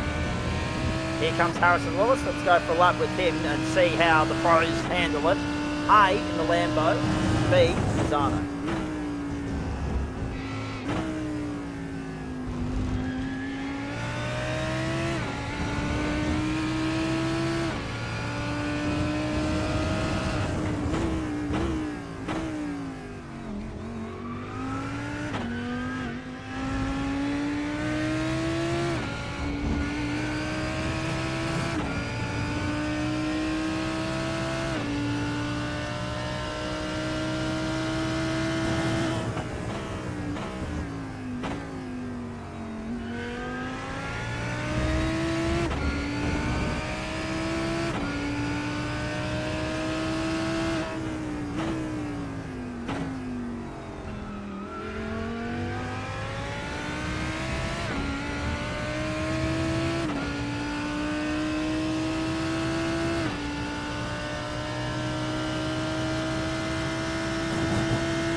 Fast approaching the first round of pit stops here, ladies and gentlemen. And that was a slick lap from Harrison Lewis, no doubt about that. Going around the grounds for you. Wanted to do this earlier, but the screen just not cooperating. China leading North Korea 2-1. And Uzbekistan leading Bangladesh 1-0 in the two Group B matches being played tonight. We should be around about the early stages of the second half. Yes, that is correct. So matches got underway at 8 o'clock Eastern Daylight Time. We're not too far into the second half at this point. There was a stoppage time goal in the first half in the China-Korea match. China 2-1 the advantage there. And that has implications, of course, because they are trying to determine who is going to be the form front runner of Group B going forward. Uzbekistan and Bangladesh playing for the minor placings at this point. And Bangladesh yet to net a win. There's a move on the inside. Rob Hill displaced. And back into position number 7. Edmonds up at a 6th, but again, a little bit of a asterisk hovering over him at the moment. What a big weekend of sport we had, eh?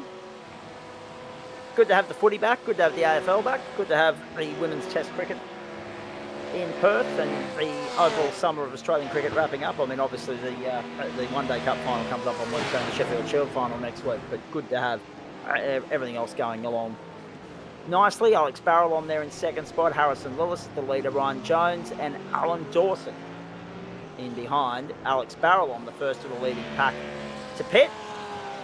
And we are on lap 15. 16 now for Harrison Lewis.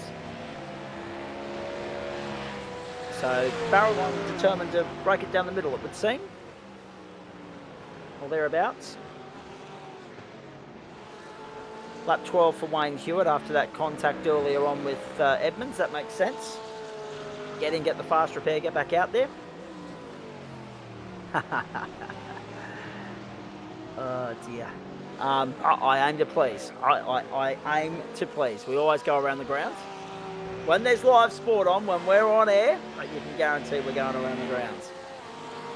NBL finals getting underway this week as well. So a lot going on, and we're just delighted to be playing a small part in the weekly sport lineup. That's what I was going to say. No spoilers, by the way, on the subject of non-sporting content, because of the amount of sport that's been on and the amount of travel I've been doing. I'm now 2 episodes behind on Australian Idol. missing Tuesday and tonight's episode. I'm Tuesday, Wednesday, Thursday, and Monday. 4 episodes behind on home and away. So guess who's got a big Saturday lined up on the lounge? Between watching the Chinese Grand Prix sprint and then obviously Grand Prix qualifying, it is just going to be a day on the lounge. A bit of R&R after a big couple of weeks. And looking forward to it immensely. Next road trip for me will be early next month. We're off to Bega for karting New South Wales. Then off to Grenfell on Indy 500 weekend. I didn't plan that one very well.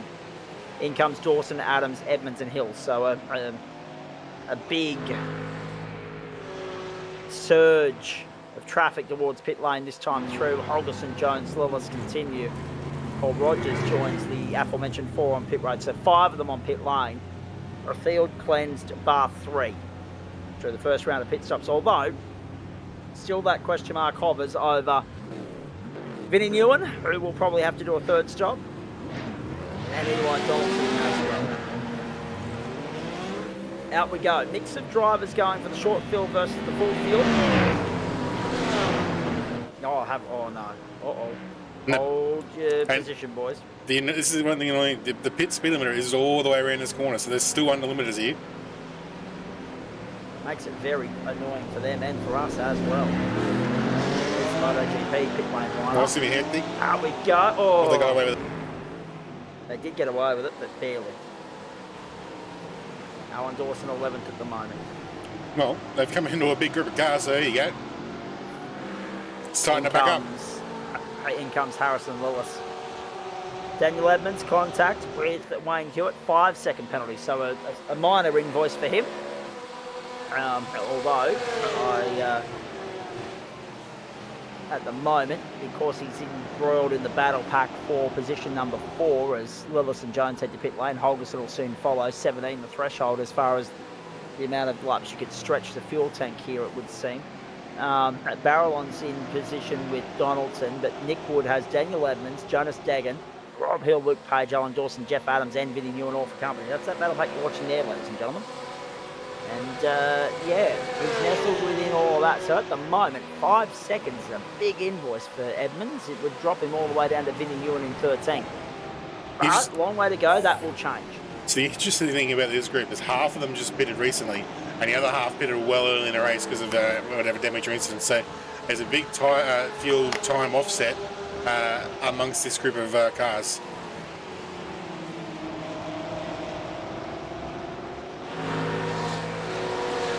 Ryan Jones resumes in the 3rd spot. Alex Barrelon's gone through. But Jonesy short field. Harrison, oh, he's up the road, and so too is Eli Donaldson. What's going on here? Jones and Donaldson have come together. Jones and DPR and Donaldson for Vermillion on the rejoin. Bang! Donaldson gets into Jones. Wowee.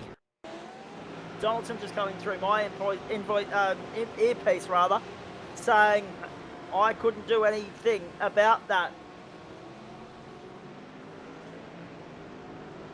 And that's actually a fair point, Adam. If we can go back and just freeze that vision where Ryan Jones rejoins the racetrack, just to give everybody an indicator. There it is.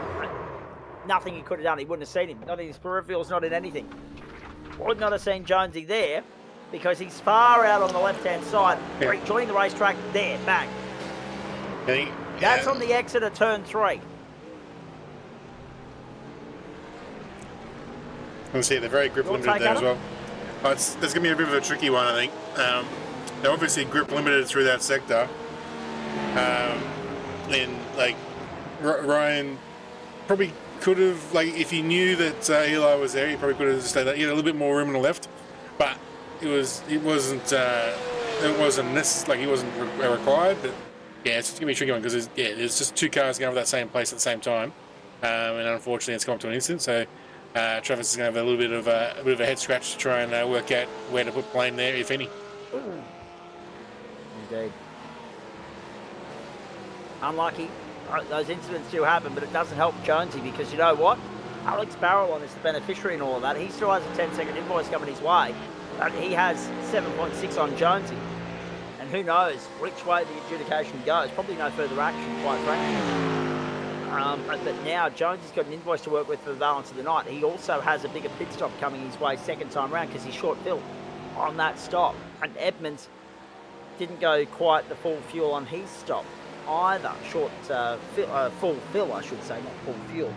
I'm getting my F words mixed up, and what's more concerning is they're also 4 letters. There goes Nick Wood. Something about me and 4-letter F words tonight. Having a bit of trouble wrapping the tongue around them. Apologies, folks. At least none of them are considered coarse at this particular point in time. Lillis, Barrelon, Jones, Edmonds and Degan, the top 5. The Japanese driver up there in 5th spot. Very good to see. Nick Wood, just a Porsche doing Porsche things. How many times have we seen it? Oh dear. Shocker. Rob Hill.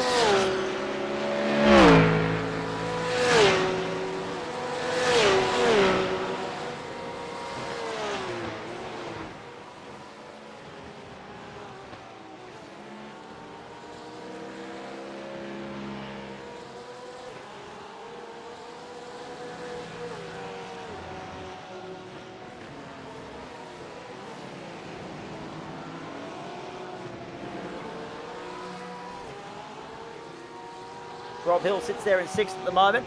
Let's go back. We didn't really get a chance to cover it off. We mentioned how smooth the Harrison Lewis lap looked at him. You made a couple of observations. He was using all the AstroTurf and all the ripple strips to his advantage. He's nailing the 1%ers and he's using the track limits. He's using them within reason, within the limits presented by iRacing. And again, that highlights the inconsistency circuit to circuit and the leverage, the difference in where the track limits are on an even track. Yeah, it seems that iRacing is a bit lenient around here because normally most of the time they follow the similar rules as us with the start white line. As you can see there, even just then with Rob Hill, he was able to have his inside wheels past the white line so they're on the curb rather than on the track. And around here, that's a little bit more. It's almost like, I'm not sure if it's fully like. If you can have the wheels or anywhere on the curb, but yeah, they're using the green and curb more of iRacing's track limit, which is a bit lenient. And the guys, obviously, some of them are exploiting that as much as they can to widen the track and open up their corners to get the speed out of it. So Rob Hill there in 6th at the moment. Luke Page in behind him. This has opened up a few different positional battles, but again, I mean, so many different varying strategies there. You've got the guys that all stopped early in the peaks, some of who have made a second pit stop and now will have to make a third, but in you and Eli Donaldson most specifically. But you've got Nick Wood who stopped on lap 5, whether he's going to be able to stop just twice more on the way home. He's going to have to get 17 laps out of that next stint and maybe 16 out of the one after. So keep an eye on Nick Wood going to pit lane. Not this time by, but definitely next time by. So that's going to take him out of the equation. You've got Luke Page on a different strategy to Jeff Adams and Alan Dawson. You've got Jonas Degan having stopped early versus all the guys around him that stopped a lot later. Many different varying strategies. 2 guys on a 3-stopper, unfortunately for them. 2 guys already out of business. Matt Schmidtke, Luke Fallon, the 2 Lambos. Harrison Willis's lead is now 18.09 seconds. So what you're saying is Misano's got a bit of a Watkins Glen vibe about it. It's kind of, I wouldn't say it's as far as Watkins Glen. It's kind of like No. It's like a not quite to the extreme COTA NASCAR type thing where they can use all the AstroTurf rather than stay within the track limits type deal. And there's a safety licence penalty point coming away of Eli Donaldson for contact with Ryan Jones out of pit lane.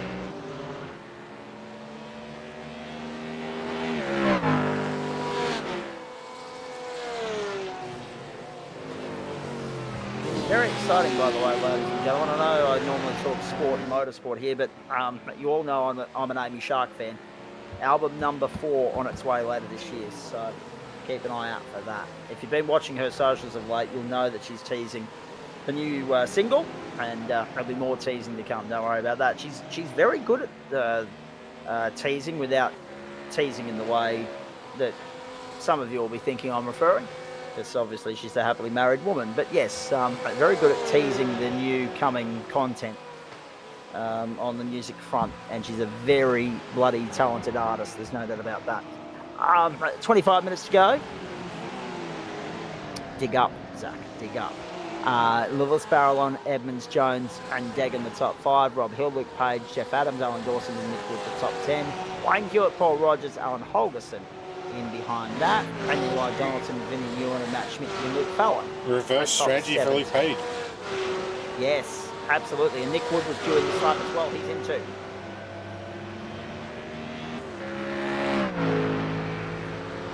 Holgerson chases Rogers and Hewitt.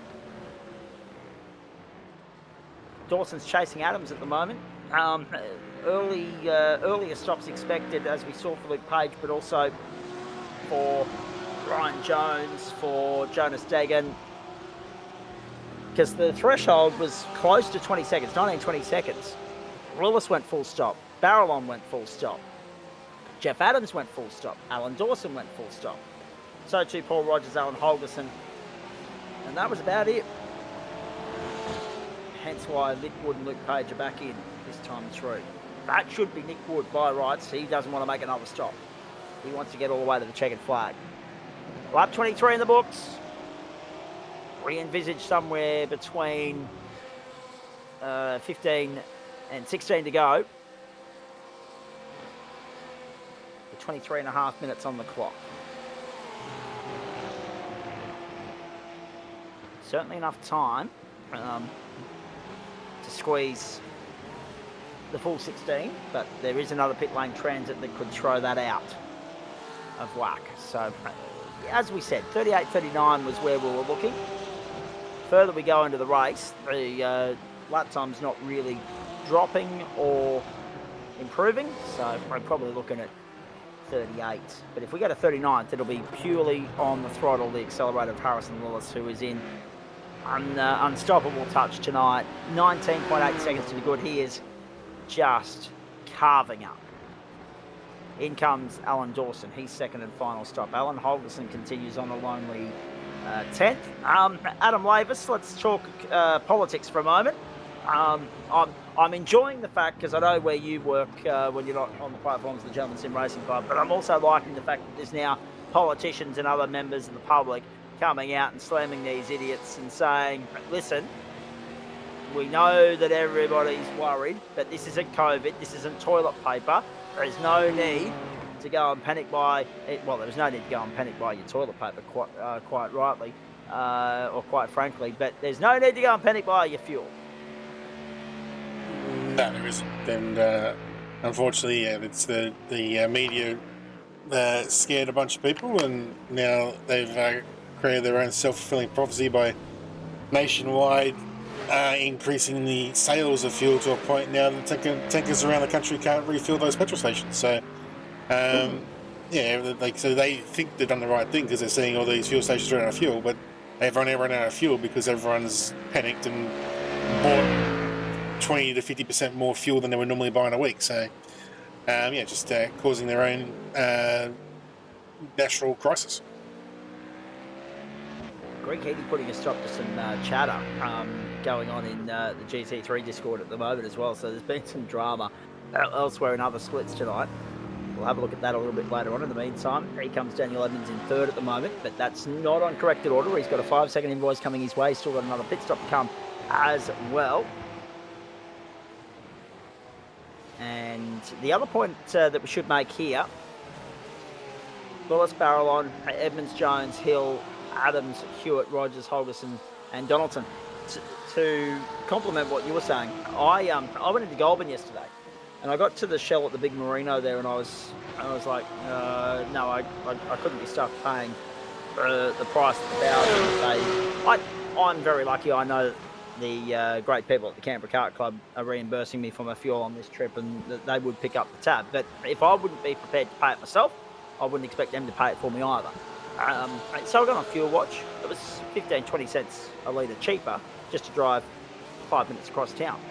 So instead of just hopping off the highway, hopping back on, you go across town and rejoin the highway somewhere else. But still heading in the right direction towards Sydney and Newcastle inevitably. But it was 15 cents a litre cheaper across town. But he was almost out of fuel. Like 15 of the 20 pumps, and I'm only picking numbers there, just trying to give everybody an idea of the percentage. But most of them had those orange tags on them saying out of fuel, out of order, don't use. The other morning I went into Cessnock because the Shell servo in the main street had the best ticket in town by about 15 cents a litre as well. It was 205.9 or 206.9. And I said to him, mate, I'm really glad I had a look at Fuel Watch. That's the only reason I ended up here in the first place. He said, oh, I know. We've been getting smashed all morning. So everybody's thinking the same thing. The more you go up, the more you're actually going to deter people from pulling up and pumping fuel at your station. That's just how it is at the moment. Some people don't have a choice in the matter, but it's nice to see that some people haven't pulled the trigger on the panic button just yet, like the Shell servo on the main street. So well done to them. And well done also the Canberra Kart Club being good sports about my fuel bill this weekend too, knowing that it's a 12.5-hour round trip each way from Ipswich to Cessnock to Canberra and then back again. All right, let's have a look at this. We are at the 41-minute mark here. It's a 1-hour race. Lillis, Barrelon, Edmonds, Jones, Hill, Adams, Hewitt, Rogers, Holgerson and Donaldson. We know Donaldson's got a safety penalty point coming his way, 5 seconds as well. We know that Edmonds has 10 seconds. Sorry, is that the other way around? No, Edmonds does have... Barrelon has 10 seconds coming his way, and Edmonds has 5 seconds coming his way. Yeah, and Donaldson has the safety penalty point as well. So, yeah, there's a lot going on out there. Obviously, Donaldson, a broken car on the opening lap, has to run probably a 3-stop strategy tonight. He's not getting 20-21 laps out of this final stint. So this will be a drop round for him. So that 55 from last week goes straight back onto his tally. And he will move into next week still in a commanding position as far as this championship is concerned. Aided by the fact that one of our newest Super Formula Light race winners in Ryan Jones wasn't able to capitalise on the opportunity presented to him tonight. Mainly because of two things here.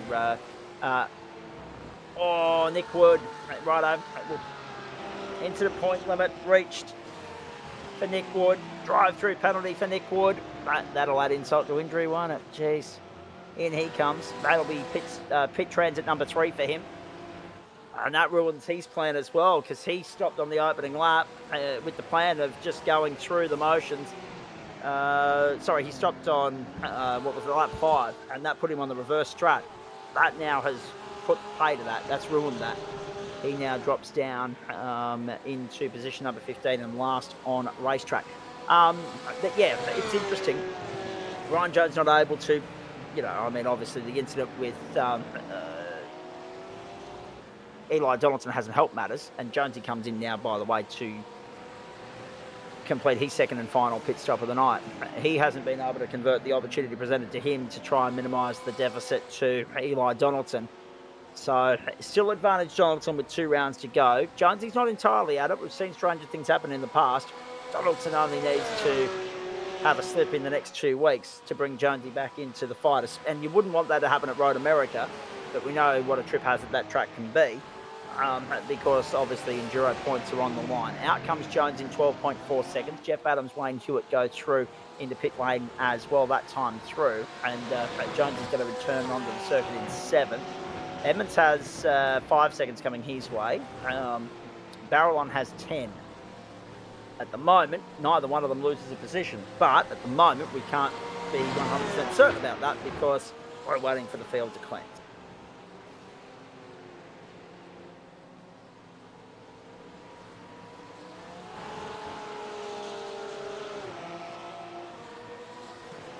I'm now curious as to what the Porsche sounds like in full tilt here. Adam Lavis or the Mustang? I reckon it's time we go for another lap of the circuit. Who do we want to go with? Alan Dawson, or shall we go with Eli Donaldson and see how the championship leader's bouncing back? Your pick. Let's go for a lap around Misano Porsche style. I mean, obviously, we've We've already found out what it sounds like from the Lambo. You've heard the Mustang plenty of times before. There's nothing else really to choose from apart from the BMW. We'll see how we go for time. We might get that in as well. Tony Lemons is on pit road, Rob Hill as well. Let's go for a lap with Jonas Degger.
.48 minutes down and only 12 minutes to go. 80% race distance for you, ladies and gentlemen. 30 laps in the books.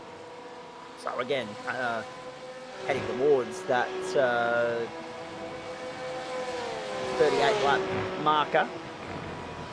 I think we're almost at the point where they're putting the line through 39. 7 to go plus a pit stop at the line, I think. But don't be surprised if that changes and we sneak in just by virtue of the pace of Harrison Lewis tonight, who has been exceptional. 1:32.351. He's fastest lap of the race. Don't be surprised if we sneak in a 39. Now, don't forget post-race. Obviously, we're excited about bringing you replays of Thursday Night Motorsport this Thursday afternoon and Friday afternoon, respectively. But next week, we're back live with that. We're very excited about that. We're also live on Wednesday night. We're also live on Friday night. After this race, however, tonight, results from the Pro-Am split and the Am split as well. Before we showcase them for the final time this term in broadcast, next week, the final sprint round of the campaign from the Sachsenring in Germany. So looking forward to that. I reckon that's another. I mean, this is the great thing, Adam Lavis, about the work that you do. And again, I don't need to blow smoke, but because everyone else will do it for me. But the reality of the matter is, we've seen enough over the last few years to kind of get an idea of the circuits that best suit sprint racing, because obviously the product's just not there for those longer races. It becomes a little bit stale and a bit processional, a bit like tonight. But at the end of the day, you've only got 4 sprint rounds in the schedule.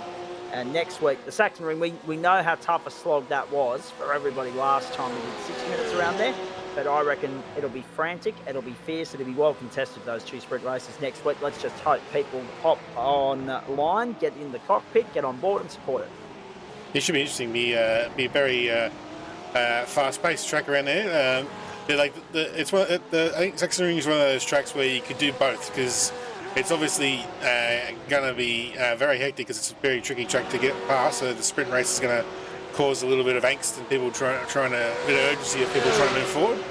But then on the flip side, if you do the longer race there, then you got the other issue of that track will kill your right side tyres, because you're literally loading them up for half a lap constantly. So the looking after your tyres there is definitely an art. So both those formats would suit that track, but this time around it's going for the sprint side of things, just the way the other tracks fell in. But yeah, it should be good to see how. I'm not sure if we've run GT3 there yet. I know we've done the supercars and the Porsches and a couple other things, but yeah, it'd be interesting to see how the GT3s with their extra downforce, they'll probably really like that track. So it should be good fun. Just by the by, ladies and gentlemen, the Queensland Times reporting 8 minutes ago that residents have been urged to stay indoors and the public told to avoid the area after police declared an emergency situation in Ipswich tonight. I'm going to try and find out more information on this. And only because Ipswich is where I'm normally based, of course, but for the benefit of those of you that are tuning in from up there, police made an emergency declaration under the Public Safety Preservation Act, PSPA, in Ipswich Monday night. This was in relation to a man barricading himself inside a house on Peacock Street in 1 Mile, which is a stone's throw away from Leichhardt and Amberley and a few other suburbs around the area. This was at 8:22 p.m. Eastern Daylight Time. Police wanting to speak with this bloke, and he's barricaded himself in his home there in 1 Mile. So the emergency declaration encompasses Old Toowoomba Road, Chubb Street, Woodford Street and General Foch. That's F-O-C-H, Foch Street. I need to be careful how I say that, Adam. Residents in these streets are urged to remain indoors and the public are advised to avoid the area. I don't normally read too much into those, but when it says Ipswich, it's kind of like, well, which part? Normally it's Redbank or Goodna, but tonight it's a little bit closer to home than we would normally like. But thankfully I'm 8 hours down the road, as I detailed earlier in the day. 7:40 to go here at Misano. My takeaway from that was very interesting, was the fact that incidents happening in Queensland are still reported in regular time. Well, no, the I changed it to regular time. Don't worry about that. I read the press release and saw them report their time.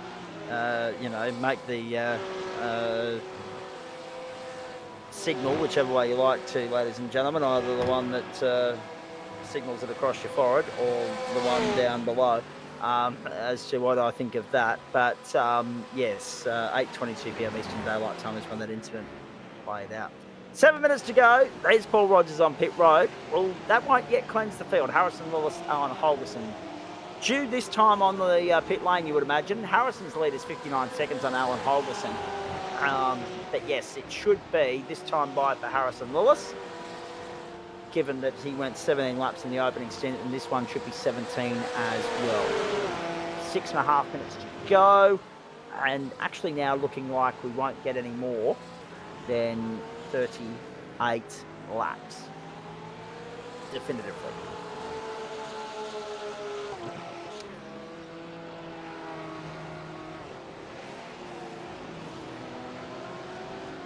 So we hope you enjoyed that double onboard lap 2, by the way, folks. We went from the Porsche straight to the Mustang. Alan Holgerson, we'll worry about it a little bit later on. We'll get to the business next week, eh? Rob Hill there in 8th spot at the moment. So you're right, Adam, this might liven up now. Only one or two battles left on the racetrack. Harrison Lewis's lead will trim a little bit here. It is still a commanding performance from him, though. He's out and clear. No one touching him at this point. He has schooled the competition as Holgerson comes to pit lane. Lewis is a third of the way through the next lap before Alex Barrelon even gets to the line.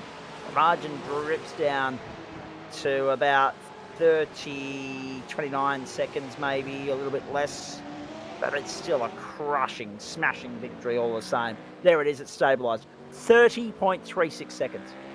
Are you kidding me? Half a minute he's put on the competition. That's a drubbing.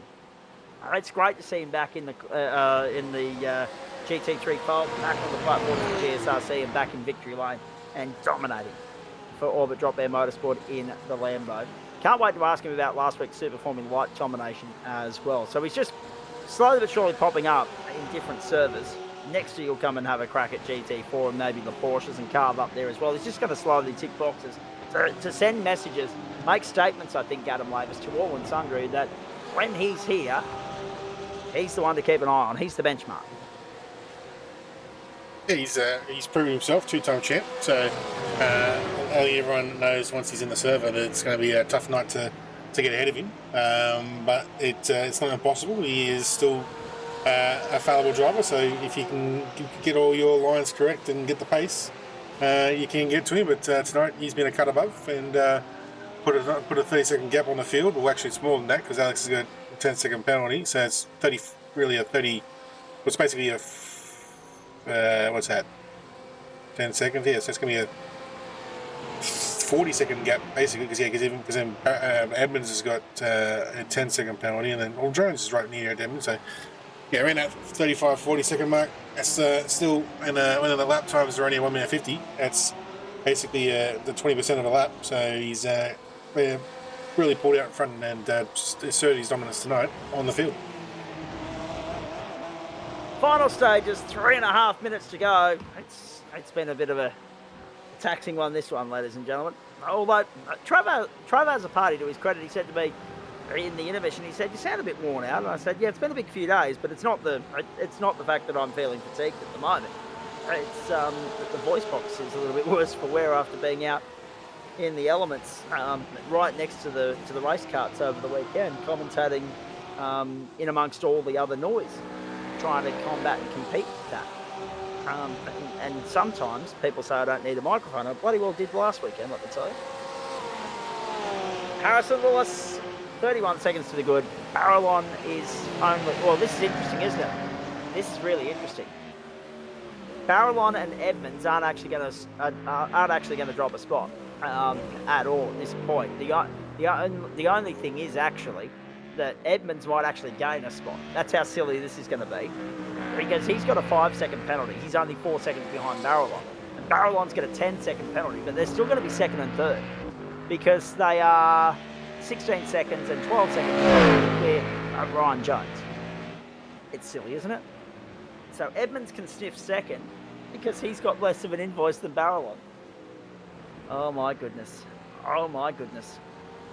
Ryan Jones are only fourth. Alan Dawson giving good chase, but no avail. Jonas Daggan. Look at that sea of Porsches. 6 in the top 10, yet no win tonight. Lambo, 2 Fords, 1 Bimmer.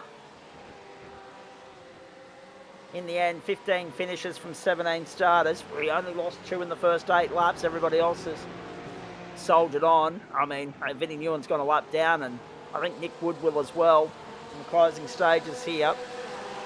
Vinnie, of course, had to stop 3 times. So did Eli Donaldson. That's the talking point of the night for mine, that Eli Donaldson has not been able to... Nick Wood might just... He's up here. You see, there he is. Yeah. And then here comes Harrison to get his white flag. So he's got that much gap to maintain to keep his lead lap. Fair call. And if he can, that's great. That's excellent. This is close. Ryan Jones to 4th. Alan Dawson right there with him. Can Dawson find a way by? Can Dawson displace Jones?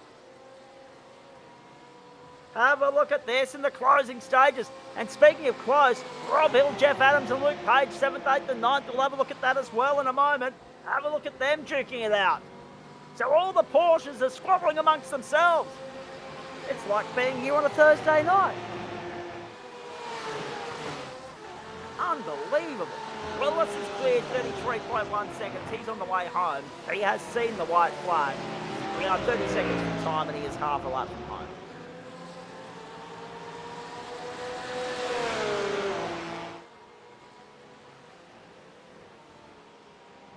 So can Jones withstand the pressure of Dawson and grab fourth spot?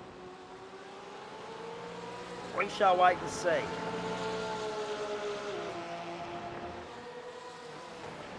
Willis, Barrelon, Edmonds, Jones, Dawson, Deggan, then Hill, then Adams, then Page, then Rogers, then Holgerson, then Hewitt, then Donaldson, Wood, Newen. Lewis the leader. This has been a magnificent performance. A clinical drive, a commanding victory. Great to see him back on the platforms of the Gentleman Sim Racing Club and back in victory lane. Harrison Willis, Walters of their Motorsport, does the job in Italy. Smashed them, crushed them. Unbelievable. Barrelon, Edmonds is closed right up on the Barrelon. It's 1.7 seconds. So Edmonds is going to cross the line third and take second. Barrelon's going to drop to third. They are that far clear of Ryan Jones that they won't worry. The penalties won't matter. It'll cost Barrelon second, but it'll get Edmonds up into second. But that's the only change. They won't drop any more than that or gain any more than that. In fact, it's the first time you've seen someone penalised and actually gain a spot, and there it is. Edmonds crosses the line ahead of Barrelon anyway, so to no avail. Ryan Jones is going to hold off Alan Dawson, we think, to the final corner. Yes, well done. Jonesy goes fourth. Fifth to Alan Dawson, sixth to Jonas Deggan. In behind them, Rob Hill's going to hold off Jeff Adams and Luke Page. There are two Whiskey Business races in behind. In 8th and 9th, and then 75 Sim Sports entry of Paul Rogers rounds out the top 10, just holding off Alan Holgerson. So it got lively in the end without being terribly interesting, quite frankly. In the sense that there wasn't too much in the way of racecraft and overtaking. But Harrison Willis, take a bow. 35.75 seconds to the good. They are Dench-like numbers. He smashed them.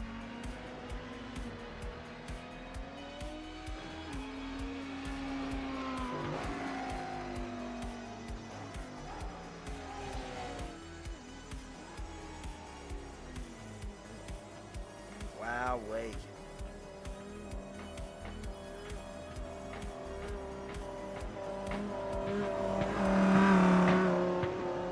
What about that? So in the end, Edmonds again gets 5 seconds, Barrelon gets 10, but even then he's 5 clear of Jones. Dawson in behind that. That was disappointing maybe for Jonesy. Drop round for Eli Donaldson, he gets 55. Leads here still as the clear leader. And Jonesy will pick up how many for fourth place, Adam? I think it's 36, 30 something? 60, 54, 48, maybe 42, somewhere around there? It's 44. 44. So, I mean, still, Eli extends the advantage again by another 11. So it should be somewhere in the vicinity of 63 tonight. And we need to remember that Jonesy hasn't got a drop round to work with. With the 20th in week 1, they're not classified in week 2. So race finishes of 6th, 2nd, 3rd, 2nd, 4th, 1st, 4th. Haven't got the win last week in the Pro Split in GT3 in the sprint race at least. He will now get a 4th place to go with all of that. That will boost his points up a little bit, but again, Donaldson will break further clear and make it even harder for Jonesy to reel him in the final few weeks. Harrison Lillis and Daniel Edmonds about to join us. Actually, can we, any opportunity, Adam, to show us what happened on the final corner there? Because as we said, Daniel Edmonds crossed the line ahead of Alex Barrelon, despite Barrelon leading him home by about 1.8 seconds with half a lap to go. So something has gone wrong there, or maybe there was a slowdown, or maybe Barrelon's just seen the position. I'm not sure what's got... Yeah, he's just seen the position. Oh, he's done a Barrichello Schumacher sort of thing. Copy that. All right, interesting. Let's... there's been a lively conversation unfolding in the GT3 thread tonight in Discord, ladies and gentlemen. I'm sure the drivers are going to enjoy that post-fact. Great to have Harrison Lillis back on the platforms of the GSRC. We'll get to him in a moment. Daniel Edmonds, your take on the carnage early on? I mean, unfortunate. At one point there's probably 2 or 3 things to pick apart here with you. You've got a We know you got a 5-second penalty. We know there were 2 incidents tonight. You got carved up early on in the piece. Then you end up with your own 5-second penalty. And in the end, Alex cedes position at the end, and you guys come home second and third. But those invoices amount to nothing because you were that far ahead of everybody else. So the Mustang, clearly the second best car to have tonight. Yeah, it was pretty good. We were close in qualifying, so it would have been nice to have a good race, but by turn 4 that wasn't to be, so a matter of trying to pass everyone. I'm surprised that I had such a pace advantage. Like, I thought it would be a little bit closer between the field, but it was quite spread out, so made it easier for me to sort of get back through, to do some, even got a chance to do some little burnouts for the fans after I got turned around, and kept turning myself around as well. So yeah, but yeah, I mean, pace was okay. I don't think I would have been able to challenge for the win anyway, but it would have been nice for it to be a bit more of a straightforward race than what it ended up being. I mean, I guess we should also ask you about your take on the incident with Wayne Hewitt as well. There was a little bit of love tap there from you. No intention of redressing, mate. You just hit the jandle and got stuck back into it, pressed on with the job at hand, and then wore 5 seconds as a result. Yeah, I mean, I figured it was going to come anyway, so thought it was a little bit, maybe a squeeze, but I think I wasn't quite far enough up. I've been doing all my passes at the hairpin a bit later in the lap, so yeah, maybe should have just waited there. So that's my mistake, but yeah, it was just 5 seconds, so I could keep pushing and try to catch back up. So yeah, apologies to Wayne there. Well, obviously it wasn't intentional, but yeah, took the penalty, and yeah, it is what it is. Exactly. How lucky are we, by the way, Adam Lavis? We've been graced with the presence of 2 of the last 3 race winners in Super Formula Light in the booth, as well as 2 of the last 3 race winners in GT3 Pro. They just happen to be the same 2 in Harrison Lewis and Ryan Jones. We'll get to them very shortly. Jonesy's finally made amends for Donington Park, so I can't wait to get his take on all of that. Andrew Dyson, Dan has 9 more months to practice for Summer Nats. Yeah. Dyson, I was just throwing you clean under the bus there, Dan. Any desire to get down to the nation's capital and hoon around with the best of them? I might just stick to ABS and traction control bugs on iRacing. It's a bit easier to do spins. It's really what it is in the real world, to be honest. So I love it. I love it. Hey, talk us through. I mean, it's been a while since we've had a chance to catch up with you, mate. What's been keeping you busy? And I mean, obviously not a straightforward race tonight, not an easy race to wrap your head around, but good to see you back out there and turning laps. Yeah, it was fun to be back. Had a go last week in Nürburgring. My pace there was really good in the dry. Did some officials during the week, and I was really fast. So it was a shame it rained for that one, but it's all good. But yeah, it's fun to be back and having a pack around and enjoying myself. So yeah, it was good to be back.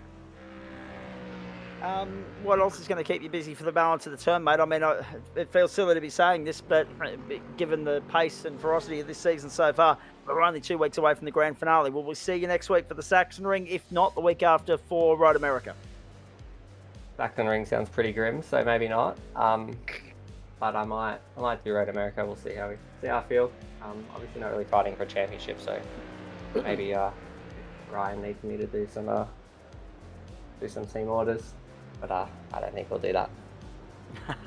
I was going to say there is a small role to play, of course, with your mate Jonesy there, of course, second in the title race at the moment. But tonight's an off night for Eli Donaldson. He's been the form man so far, and I think Jonesy knows exactly how far he's got his work cut out for him in trying to reel that deficit in with 2 weeks left. We'll hear from him about that very shortly. Where else are you going to pop up and have a steer over the next 2 weeks, mate, or are you just sticking wholly and solely to GT3? Probably just GT3, to be honest. I have no idea, to be honest, what I'll be doing, so you will find out when I find out. Copy. Excellent. Very nicely done. Now, one more thing I'm going to ask you. How are you feeling about when the new season content drops in the next couple of weeks, tearing around the streets of St. Petersburg? We've obviously seen all the new content that's on the way. That's the new playground that we've got coming.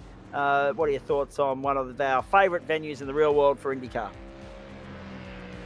That'll be interesting. I don't know how it'll go in the sim. I can imagine there might be some people bouncing off walls if their internet's not the best, a bit like Adelaide. But it's the advantage of being in this league is everyone's usually on pretty good ping, so it's not too much of an issue. But yeah, I honestly have no idea what St. Petersburg will be like. I think it'll be interesting. Apart from that, there's not, for me personally, not too much. Maybe the TCR would be interesting, but yeah, we'll see what happens. Titanic CR, I haven't heard that in a while. Very good. All right, very nicely done. The other point as well, you mentioned ping. I think as more and more people, and I can say this because I've seen the upgrades and what it means for my personal internet connection up home in Ipswich. I think once everyone's up on the fibre to the premises, I think that issue that we've had with packet loss and whatever else starts to disappear even more, starts to become less of an issue. So vast improvements in internet technology, internet quality. We get that technical stuff still goes wrong sometimes, but as I say, hopefully less ping going forward, hopefully less net code, and all those other teething little gremlins as well. Dan, great to hear from you, mate. We've, of course, I think I'm right in saying we've seen you tear around in the Aston before, now the Mustang. What steered you towards that tonight? I just wanted to see what was so good that beat me last season. Fair call. Absolutely. Love it. Hey, on that subject, have you had a chance to go and have a dabble in anything else?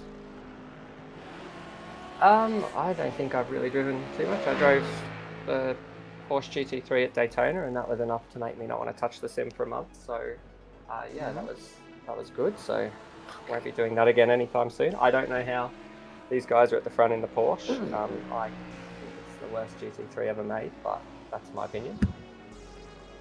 Hang on, we're talking about the GT3, not the Porsche Cup, are we?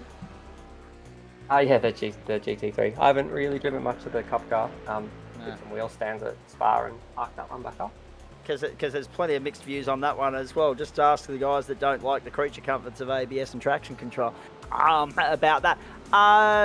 Let me ask you this now, because obviously, you've tested, you've run the Aston, you've tested the Mustang, you've seen what Harry Lillis is capable of in that Lambo. Does that entice you to go and have a steer in that at some point?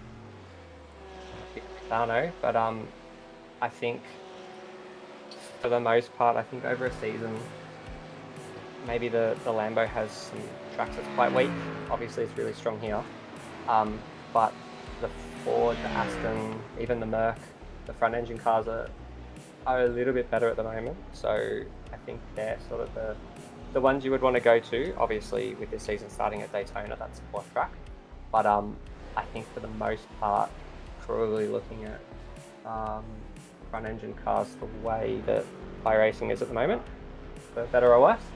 But yeah, I mean, at tracks like this, Lambo is really strong, as Harrison proved. He's obviously really, really fast as well, so like he could make anything quick. So. Indeed. All right, very nicely done. Great to catch up with you, mate. Anyone you want to thank before we let you go? Yeah, just a shout out to everyone at the team, Lamprey Transport, High Performance Media, DPR.GG Docs. They're the best setup shop going around. So unsubscribable, but we're pretty good. So Jonesy, your teammate, by the way, just sent me a message. Doing his best Schwarzenegger, saying I'll be back. He's ducked off elsewhere. He's coming back to have a chat with us post race, which means we'll move to Alex Barrelon in just a moment. Great to catch up, Dan. Well done, mate. Hopefully see you in a couple of weeks for Road America. Yeah, likewise. Always nice to have a chat. Let's go and have a chat with Alex Barrelon because, geez, there was no love lost out there tonight, Alex. It wasn't lost on us, the irony of the fact that you two were fighting for the minors very early on because of Harry Lillis just taking off into the sunset, or lack thereof. Actually, it was a rather cloudy day at Misano. But, mate, to be fair, your take on the early incidents, and obviously 10 seconds, the invoice coming your way, it balanced out in the end. You see the position right on the line, allowed Daniel to go across in second. He was going to get it on corrected order anyway, but still a podium finish, even with an invoice. It's a strange night, isn't it? Yeah, hey guys. Definitely is a bit of a strange night, but I mean, look, the penalty was just, and I just wanted to give him the position back over the line, even though he was going to get me anyway. Yeah, it was on me. I sort of just was having a look at a bit of a defence from behind and just missed the braking zone by, it's only by a couple metres, but you know, when we're all on the edge like that, that's all it takes. So big apologies to Dan, because who knows, he could have maybe gone for a chase in the lead. I don't think so. I think he was pretty much untouchable, but yeah, it's fair call, fair cop. That's all there is to it, really. Indeed. How are you enjoying the Mustang there, mate? Because that's a solid result for you. I mean, obviously, it's noted we've had a bit of a depleted field, not as much love for Misano as there are other venues in the server. I think Mount Panorama is the prime example. But from your standpoint, a solid night despite that hiccup, and the Mustang going strong. Yeah, it's definitely going. I'm not enjoying it as much this season as I was last season, to be honest. I feel like ever since the aero update, it's just been a little bit weird. I can't put my finger on it. If I could have my time all over, I definitely would have jumped in the Porsche. Unlike Dan, I love the GT3 Porsche. I think it's the best GT3 car on the platform. But yeah, I don't know. Like even tonight, it was just a bit of a strange one. In the practice servers, car felt really good, and then once I got into the race session, it just felt a little bit inconsistent, really taily on the back. But look, it's going all right. You know, I'm sitting around the top 3 in the championship. Eli's done a fantastic job, so hopefully I can somehow catch Ryan again. But I think with the drop rounds, he's just going to pit me. But yeah, it's going all right. It's going all right in the Porsche Cup. Indeed. Let's remind everybody of where we're at. Sachsenring next week, Road America the week after. Still waiting for Ryan Jones to rejoin us. Martin Pedersen's going to drop in and have a chat as well. And we've got Harrison Lillis standing by. But let's finish with you, Alex, because you were saying, you know, it's going, and that's fine. Obviously, change is as good as a holiday. Some people are creature comfort drivers, sticking with what they know, sticking with what they like. But now that we're towards the back end of this term, and there's only a 2-week turnaround between the end of term 1 and the start of term 2 on April 13, are you enticed to go and experiment with some of the other cars, the Bimmer, the Porsche, the Lambo, something else entirely, to give yourself a different challenge, a new beast to play with in term 2? Yeah, I think so. I think I've had my time with the Mustang now. It's never really been my favourite car, but it was really strong last season, so I thought I'd just give it a bit of a shot. I'm definitely more comfortable in the Porsche, but we'll see what happens, see what the calendar release is, and then go from there. I would love to jump back in the Porsche and, you know, go wheel to wheel with Eli in the same car, but yeah, we'll see what happens when the calendar comes out. Indeed, we will. Immediate thoughts on the Sachsenring being the next top last sprint round of the season. What are you hoping to achieve there? Always going in for a win, but honestly, no idea. Never driven the track, don't own the track, so going to be a lot of testing in between. Well, I'll have to test for Miami as well for P Cup on Thursday night, but on top of Sebring practice, so yeah, we'll see how it goes. It's going to be an interesting one. From what I've seen, it doesn't look the most fun to race a GT3 on, but I might be wrong. But yeah, plans to rock up and put the Northwind staying on the pole and hopefully get a win before the season's out. That's pretty much it, yeah. What else is on the horizon for the Northwind stable, mate? I mean, obviously, I'm curious as to whether or not there are racing ventures beyond the GSRC for you guys to go and tackle. What does the next week look like as we prepare for Sachsenring in the GSRC?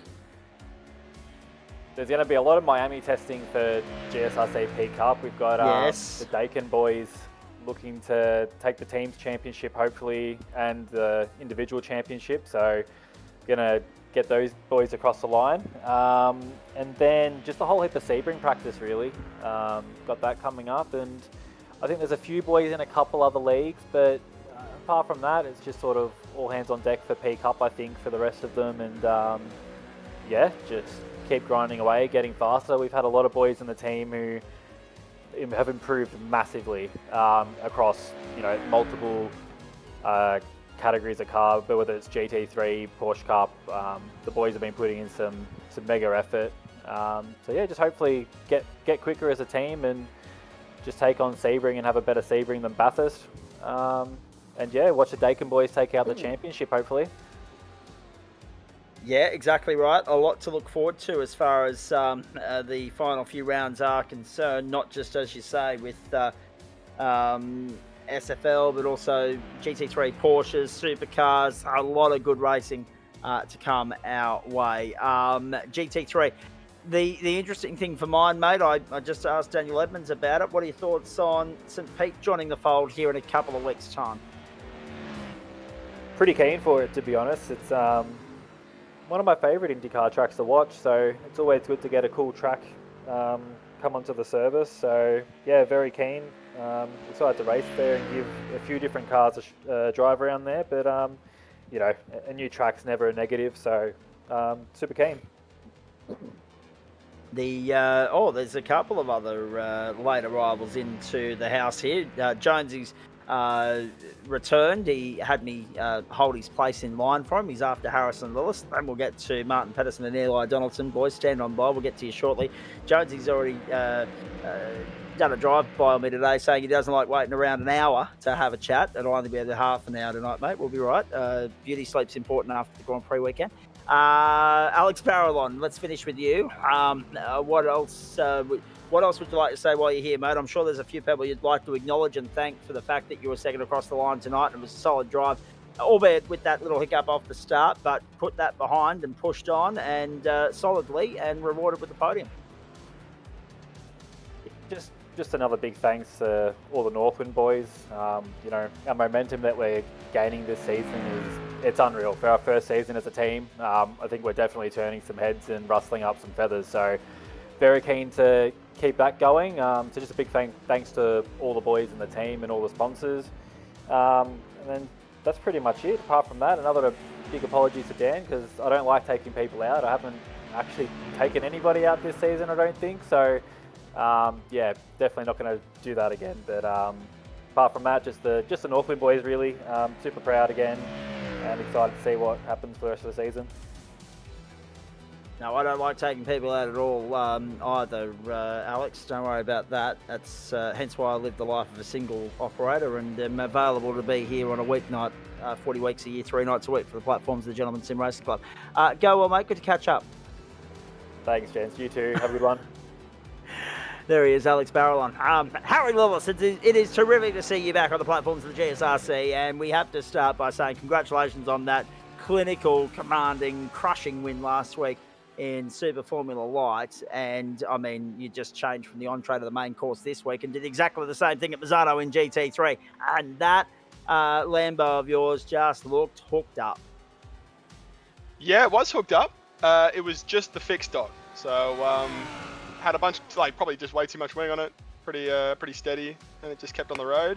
And yeah, pretty simple from there. First question with regards to the Lambo. Right, where's the signature purple and yellow, please? Oh, yeah, honestly, I keep asking for it, but people keep telling me it's a dead car, so we don't get a paint job for it. Yeah, it's a bit of a weapon in fixed. Like, I haven't really been in the rig since last Tuesday, but I did a bunch of fixed races over there earlier in the day. Just got the seat time in the Lambo. It's obviously rapid around here, and I was like, yeah, it's pretty good. It's just got so much traction, and it's rapid on the fixed docks against like some of the other cars, and just feels good to drive. So yeah, I haven't really been in the rig since last week, and I was like, oh, I just need something to break back in. Got quite a busy week of prep ahead, so just something to cool the nerves and get back in the rig and shake it off a little bit. Awesome to be able to confirm that, a bit like Sam Chapman, you dedicated your public holiday to time in the rig instead of going and have a punt in the Adelaide Cup. In saying that though, practice makes perfect, mate. I made the point to Adam Lavis, and I'm interested in your thoughts because you've said it's a bit of a weapon in fixed. Is that circuit specific, or would you expect to be able to pick this up and drive the rails off it elsewhere and be equally as dominant as what you were tonight? I mean, like, you're certainly right that the Lambo's quicker in some places and weaker in others. I mean, it's just a better Audi. But the thing is, just the fixed dock against all of the other fixed docks, that makes it a bit of a weapon everywhere. Obviously, some specific locations where it's not. But just traction-wise, it's just so good. And to be honest, like, I didn't really want to drive the shop dock. I think seat time's the more important thing when it comes to setup. So I was like, oh, well, I've driven this car on a fixed dock, barely ever on an open dock, so I'll just stick to the fixed, and it was quick enough. So yeah, seat time is the biggest thing I think for GT3. You can kind of make anything quick these days, but the Lambo's certainly got the legs around it. I wonder now if that'll actually, your words of wisdom there with regards to Lambo will actually entice anybody else to show it some love, because as we say, there hasn't been a lot of interest in it for the last couple of years, not just from your team, but from the entire cohort of the GSRC. But in saying that as well, mate, I guess that's the joy of being a two-time former champion in GT3 Pro, just rocking up for a cameo, being able to pick any car you like, and off you go. The world's your oyster, and you make a statement that proves to the competition that whenever you decide to return to making this a full-time commitment, you're going to be the form guide, the front runner, the one to beat. Oh, that's really sweet of you, Zach. But no, it's really just seat time. Just got so much time behind the wheel in GT3 over a lot of years. It's honestly not my main cars anymore. It's the GTPs. Obviously, we've got Ivor Endurance Championship this weekend. That's obviously always my main focus. But the GT3, it's just so much seat time. So, and yeah, you know, with the overhaul about this time last year, actually, you know, everyone's sort of talking about, oh, the aero's so different, the tires are so different. I was very quick to say that they really weren't. It's actually the exact same to drive. So, like, they've got more grip. It's kind of a little bit different, obviously. And, you know, the cold tire warm up and so on. But they really do drive almost the exact same as they used to. All the braking technique and the lifting. And, yeah, it's a lot of time behind the wheel. And that's the biggest thing. I think a lot of people have been talking about, you know, with OSR, obviously, this weekend. And the different BOP versus the iRacing one and so on. It's the main thing for me with little minor changes to BOP like that is just seat time. Seat time's going to win over any little minor change to car. And if you're going to go ahead and switch manufacturer, you're just going to be slower. Like, if you've only got a week or two to prep and you're not comfortable in your new car, sure, it might be like a tenth or so quicker on a new BOP if you're on the limit, but you're not going to find the limit in a week and a half if you're most people. So it's like, just keep driving a car, enjoy it, and yeah, seat time's the biggest thing. Andrew Mimzo, or M1M50, has just wrote, the Lambo is the Schmidtke hearse. I'll pay that, because Schmidtke has been so loyal to that bloody thing and no one else has given it the time of day. That is probably one of the comments of the night. Just quickly, boys, before I get round the grounds, Australia will play the People's Republic of North Korea on Friday night, because they went down to China 2-1 in the Women's Asian Cup tonight. Uzbekistan beat Bangladesh 4-0 in the other match in Group B. So Australia and North Korea Friday night, 9 p.m. Eastern Daylight Time, 6 o'clock on the West Coast from Optus Stadium in Perth. You'll see it live on Network 10 and Paramount Plus. Now, finishing with you, Mr. Lewis, Misano. Not everybody's cup of tea. That was reflected in the entry numbers tonight, but a great track to go and have a steer of. You there, Harry? We've lost him. Or have we lost me? Hello? Anybody? I can hear you. Oh, Jonesy's in the house. Well, there we go. I'll come back to you, Harry. I'm not sure what's going on there. Oh, hang on. I think I'm back. Oh, yeah, you are. What the hell happened there? Yeah, I'm not sure what happened there. You just completely cut out. I think my internet had a moment there. Okay. But yeah, Misano. Something about Misano, right? Yeah. Not everybody's favourite cup of tea, as reflected by the entry numbers tonight, but certainly a beautiful track to go and have a steer on. Yeah, absolutely. It's a wicked track, to be honest. I mean, the Red Joes are down because of OSR. Everyone's focused on that.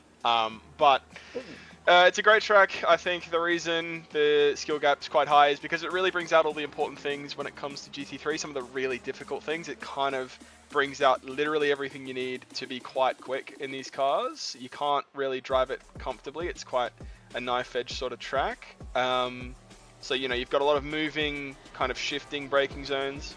You'll be very precise on your brake trace and your trailing, and then you've obviously got some high aero load corners, and it's And then on top of that as well, it's obviously maximising the track limits. They're very funky around here, as everyone's probably well aware, but there's quite a lot of nuance to, getting that right, doing it properly, and really finding the little grip points in the track where you can sort of mush the throttle, where you can't, where you've got to be a bit more delicate. There's a lot of really nuanced parts of this track that make a lot of skill gap.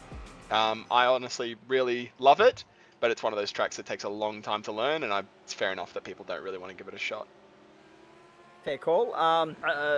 Knowing that GTP's the dedication point at the moment, when do we next see it here? When do you come just to give everybody a school lesson per se? Harry, will it be Sachsenring or Road America for the 90-minute finale? I mean, let's be perfectly honest, 90-minute finales are a bit of a sore point with Orbit Drop there, given what happened on the Nordschleife for a couple of terms back. Surely some redemption to be sought. Yeah, I mean, absolutely. Sachsenring will definitely be a miss, unfortunately. But Road America is probably my favourite track. It's up there if it's not my favourite. I absolutely love it to bits. People sort of give it a lot of flack. It's very simple. It's a slipstream track, whatever. It's only got 2 breakings. But it's a good track. I've always loved it, especially in GT3. So not quite sure how the Lambo will go there, but fuck it, we'll bring it around. Sorry for the language, and see how we go. We got within 8 minutes of being okay with that on the West Coast. But that's okay. Apologies to anyone that may have taken offence to... Well, I was only joking about slipping up on Phil and Fuel, 2 other 4-letter words beginning with F tonight, Harry. So you've just hit the trifecta, the one that I didn't know. Thank you for that. Appreciate it. Let's have a moment here to get your thoughts on St. Pete launching in a couple of weeks. I think that'll be a magnificent addition to iRacing, but then also get you to do some thank yous before we let you go.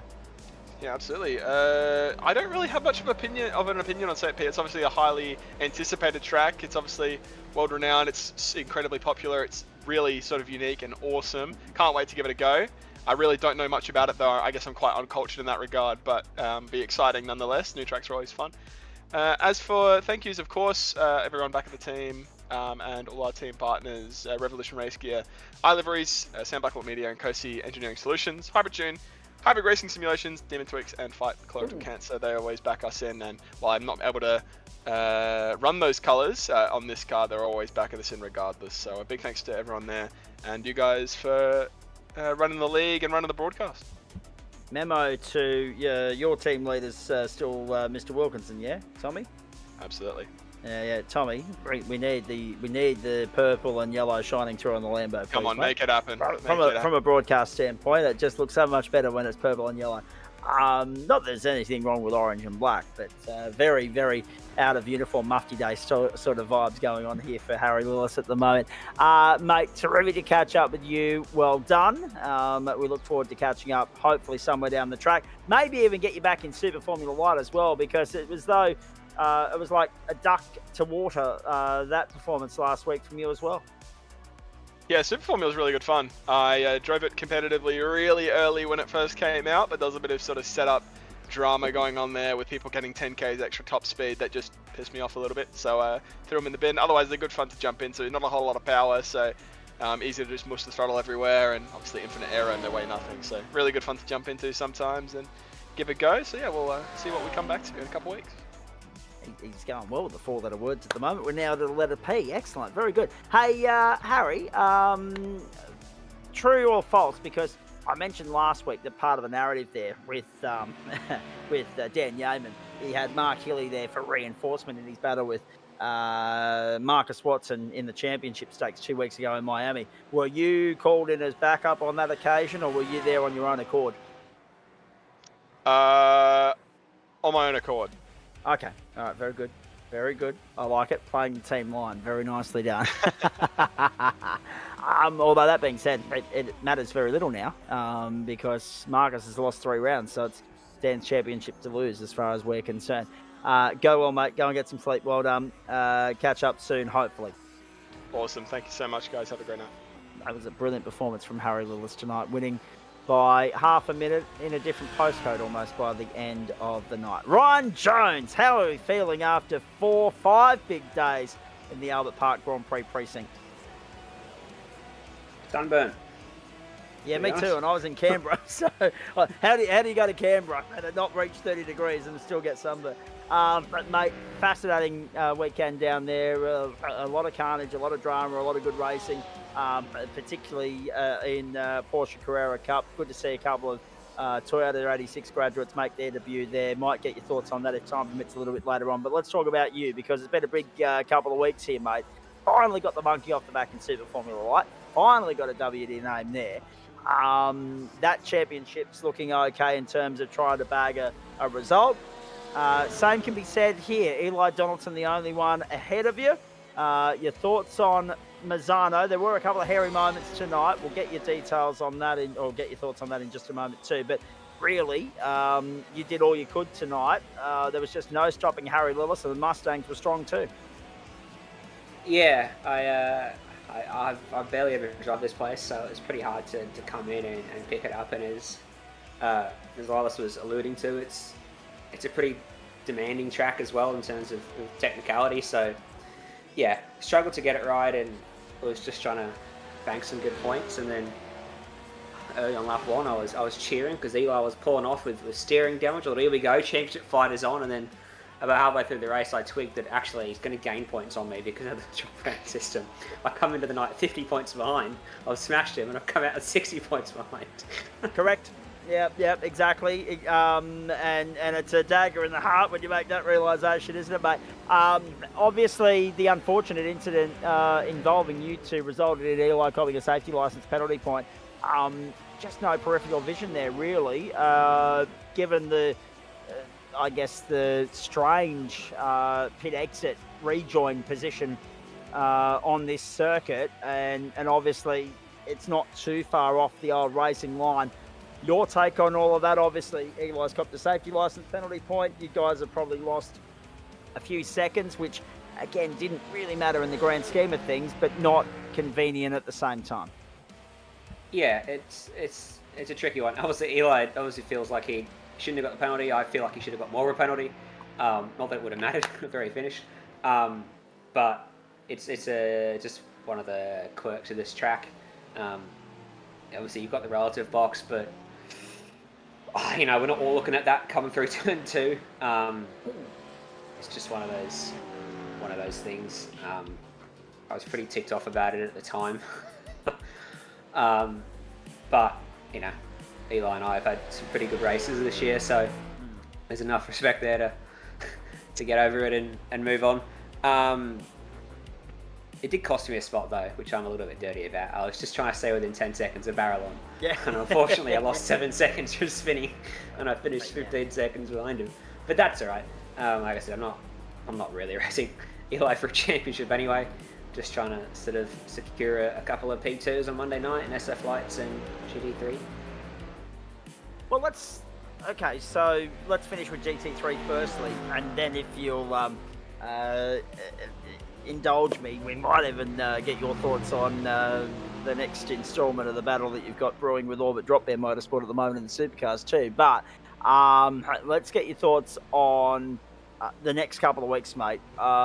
It's clear that there's no real looming threat there between you and securing second spot, but what has to go right for you and wrong for Eli for you to be able to make the most of Saxon Ring and Road America and anoint yourself as a GT3 champion on the platforms of the GSRC? Well, he needs to write the car off both races. I don't think there's any other way of winning the championship. So I won't go the route some other teams have gone and pulling all the reinforcements and play silly buggers, but I don't know. Eli's driven well enough. Eli's driven very well, I should say, so it would actually be a shame to see him not clean up the championship, but obviously, selfishly, I do wish some harm upon that car, virtually. Yep. Daiso is surely getting itchy feet at this point. We haven't seen too much of Daiso this season. Surely you could call the three-time entree champion from last term off the bench to come and have a steer on a Monday night. I don't know if you've ever watched Daiso and I race, but we probably race each other harder than anyone else. There's not really many team orders going on there, so I don't think that would help me at all. No, possibly not. Obviously, as you say, mate, consistency has been, I guess, the cornerstone of your campaign. And maybe, okay, it's the silver medal this time around, but that no doubt just puts a little bit more fire in the belly to come back and go one better next term. Are you starting to think about next term yet and maybe steering away from the Porsche, or are you leaning towards another season in the Porsche at this stage? I haven't even thought about next season, to be honest. Okay. It's rare to see a Lambo on top. It's nice to see a Lambo on top, though. On the fixed set too, I've got my doubts. If he is, then I need to reconsider my life choices. That's an exceptional job. I was just running around on a set from the bend that I had from a few weeks ago. I don't know if that hurt me or helped me, but yeah, pretty good job he's done. And I guess the only pitfall with regards to that incident with you and Eli, just to finish on that for a moment and then go and talk Super Formula Light, which I know you're far happier to talk about. Let's be perfectly honest. That kind of undid your strategy play, didn't it? Because you went in, you deliberately short-fueled, you tried to go a different strategy, and that hamstrung it significantly. I think we've had this conversation before. I didn't go for an offset strategy. I just did what I think we're all doing, should be doing, is half and half at the pit stop. Yeah, it did hurt a bit. I think I come out right behind Barcelona because he went for the longer first pit stop. So the 7 seconds lost, and obviously I probably could have lashed on a little bit to him with the draft. I wasn't actually losing any time to him in that middle stick because he had a heavier car. So yeah, but whatever, shit happens. Absolutely.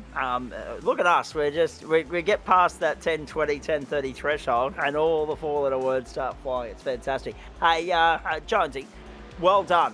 Because after the demons of Donington, you've shaken them off. You've finally got a W in SFL. We were so delighted to see that. Unfortunately, it went belly up very quickly in race 2, but you recovered well, back into the top 5. And as you say, the absence of Marcus Watson there now has opened up the door for you to come through and potentially secure second in that championship too. Your thoughts on how Circuit of Barcelona Catalunya played out? Yeah, it was good. First race obviously was pretty exceptional, pretty fun. I knew I just had to try and hold off Heffel in the first lap, and then he seemed to struggle a little bit getting the tyres up the temp, so I was able to pull away and just sort of maintain that gap to Yeaman and not throw it off the road from the lead on the final lap again. So that was good. And then, race 2, that was probably the worst dirty air I think I've ever felt in this car. It was really bizarre. I think everyone was struggling with it. So that caught me out on the first lap. I tried to brake late and broke about 50 metres too late apparently. And made it pretty much impossible to get any overtaking done. So just brought it home in 5th, hope for the best, and had a look at the championship and trying to work out the drop round thing, because I think I'm being punished for not having a bad round yet. Oh, well, that's exactly right. But in saying that, that's not necessarily a bad thing, mate, because it means that you've got those up your sleeve should all the proverbial hit the fan in the next 2 weeks, which we hope it doesn't, because there's more points on the line when we get to Sebring. But the Bend West, I mean, say whatever you like about Carsita Shahin over there in rural South Australia, but that West configuration throws up some cracking racing. That is probably the best of the lot as far as their layouts are concerned. I think Super Formula Light will turn on a great show, whether it's got a great field or a small field like what the Legend Cup cars did when we went there in them next Monday night. That'll be a cracker. Yeah, it should be good. I hope that we don't get constrained to that white line on the exit of the west turn off, because I know in the Legend cars we were told that, and I think over the course of the night we'll gradually use more and more of the road there. But that runoff is part of the racetrack in real life, so it would be nice for us to be allowed to use it. It's not an off-track. And that's not at our discretion, though, mate. That's iRacing. Take your gripe up with them, please. Well, it's not an off-track, and it's I'm actually directing this more at Adam Maverick, who's sitting in the background. Oh. Next Monday night, let's open that track up. It'll probably open up the overtaking opportunities a bit more too, because it's less of a sharp corner. I am no stranger to on-air protest, because I normally do it, but it's usually in relation to political matters. Jones has just come in there and protested, pleaded publicly to Adam Lavis. I love it. Which track was this? The west layout at the bend, mate. This for SFL. Yes. Yeah, you're back in the wrong tree. I do the GT3s. You gotta go talk to Zuino about that. Oh. Yep. El Presidente, big wig. Yeah. Oh, yeah. well, that sounds scary. Yeah. Good luck. I don't envy you. Hey, listen. Grand Prix weekend, fantastic. You mentioned next term, and not even sure what you're doing there yet. Is there a trip across the ditch in your travel plans this year that will maybe take you out of term 2, week 1 next term? Because one weekend is the weekend before we get underway, and the second weekend in New Zealand is straight after week 1, so it might even derail you for the start of week 2 as well. Or are you not going to NZ? I'm not going to NZ. Okay, so we're good, because we'll see you on the grid for week 1. Excellent. You don't want to give the field a head start, Jonesy. It never ends well when you do. Unless you're Matty Dench, of course. He manages to claw his way back. Supercars. It was interesting to get your feedback on it when I opened up Discord messages today. And obviously you weren't here for the on-air rebuttal, which the writer reply, which I thought... Let's not air private messages. Just get no. in there. I won't give full context. I'm hoping you might give me some, though. Because as people know, I went to Canberra over the weekend, so I didn't open my laptop or Discord once. But we didn't hear from you last Wednesday night. The talking point of the supercar race was the on-track battle between you and the Orbit Drop Bear boys. You were kind of boxed in there, and there was a bit of rubbings racing and a bit of hip and shoulder, and it got a little bit dirty. But in the end, everybody kept, put it in the right direction. No one got wrecked. Play on. But I sense there's a little bit of... a rivalry forming there with you guys, and something we need to keep an eye on in the last 3 weeks of the campaign. We'll see what happens on Wednesday. I mean, I was just trying to have a race, and I was a bit miffed by some of the stuff that was going on. Yeah, I don't know. I think there was probably some differing opinions on who was at fault for some of those accidents. I was just trying to have a race, and I think there was a bit of team games going on to build a buffer for the leader in the first couple laps, and then it all just sort of ballooned from there. But I always try to go race people the way they race me, and for the most part, I generally do get raced pretty cleanly by all those blokes. So it's generally just a case of there's normally one little touch that someone feels is egregious, and then they try to return it, and then that person feels aggrieved, and then it balloons. So I'm sure we'll kiss and make up again on Wednesday night. Or we'll have a massive accident, and we'll be having this conversation again in 7 days' time. and I'll be going off tap here in Central Commentary, blowing the sound meter off the scar. Thanks for being a good sport about that, because it's nice to get both sides of the story when we can present it, mate. Obviously, but the reality of the matter is you've got a busy schedule ahead of you. There's also a week where you won't be on our grid because the Pro Series starts up. So there's a lot happening in a very short period in your world as far as sim racing is concerned, mate. Yeah, a bit going on. V8 Pro, Porsche Pro. I think I've overcommitted myself, but I will continue rolling up and hoping for the best. And see what happens, and running into people and all that the like. Running into Adam on what are we running into? And GT4s. I really hope that last GT4 race last week's getting broadcasted, because Adam and I had a little battle there. It is. Stand by, because Adam and I are looking at committing to that on Thursday afternoon, and then Thursday night this week on Friday afternoon. As I said, the only reason we couldn't do it was because I was in transit to Canberra whilst you were tearing it up at the Grand Prix, of course, over the weekend. So, no, it will be getting broadcast, and we're looking forward to it. You'll be able to sit back at your work desk on Thursday afternoon and Friday afternoon and hurl comments in my direction and try and put me off the task at hand of calling all the action, like you did today, quite frankly. Well done. Now, on that subject, thoughts on what you saw at the Grand Prix over the weekend, mate? I mean, obviously, I've got a little bit of catching up to do, but I'm aware of the ins and outs of the data and the information that's come through, and obviously I had the undesirable task of breaking news to everybody about Oscar's demise yesterday, breaking the hearts of the Canberra Kart Club attendees before they ever went home to press play on their recording of the Grand Prix. But a massive weekend, a huge turnout. I guess the only criticism I've got is that when you go to circuit level meetings at state level, like you and I do and have done for years, you see a lot more racing over the course of a day. But there is, something to be said about the grandeur and the spectacle and the entertainment factor that the big business of Formula One brings with it.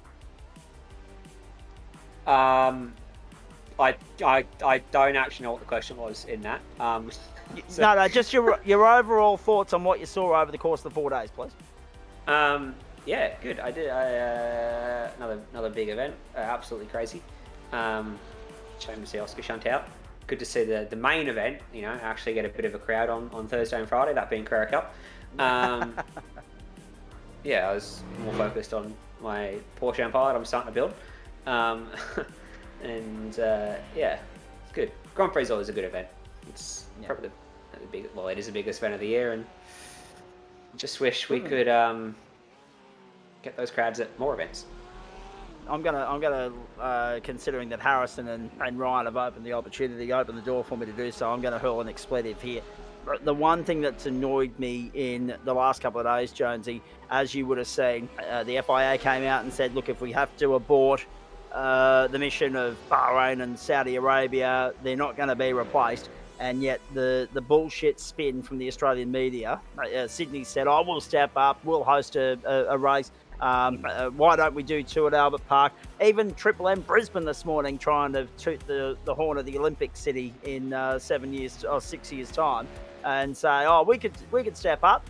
No, you bloody can't. They're not going to stay here in Australia. They're going to go to China, they're going to go to Japan, and then they're probably going to go back to their factories in Europe. You're saying Lakeside isn't big enough for Formula One? Lakeside's not big get enough Lakeside on the calendar. Get it there. No. Now. No. Get it on iRacing. It's a great little track for iRacing, but Formula One, someone will end up dead. I'm sorry. Jonesy?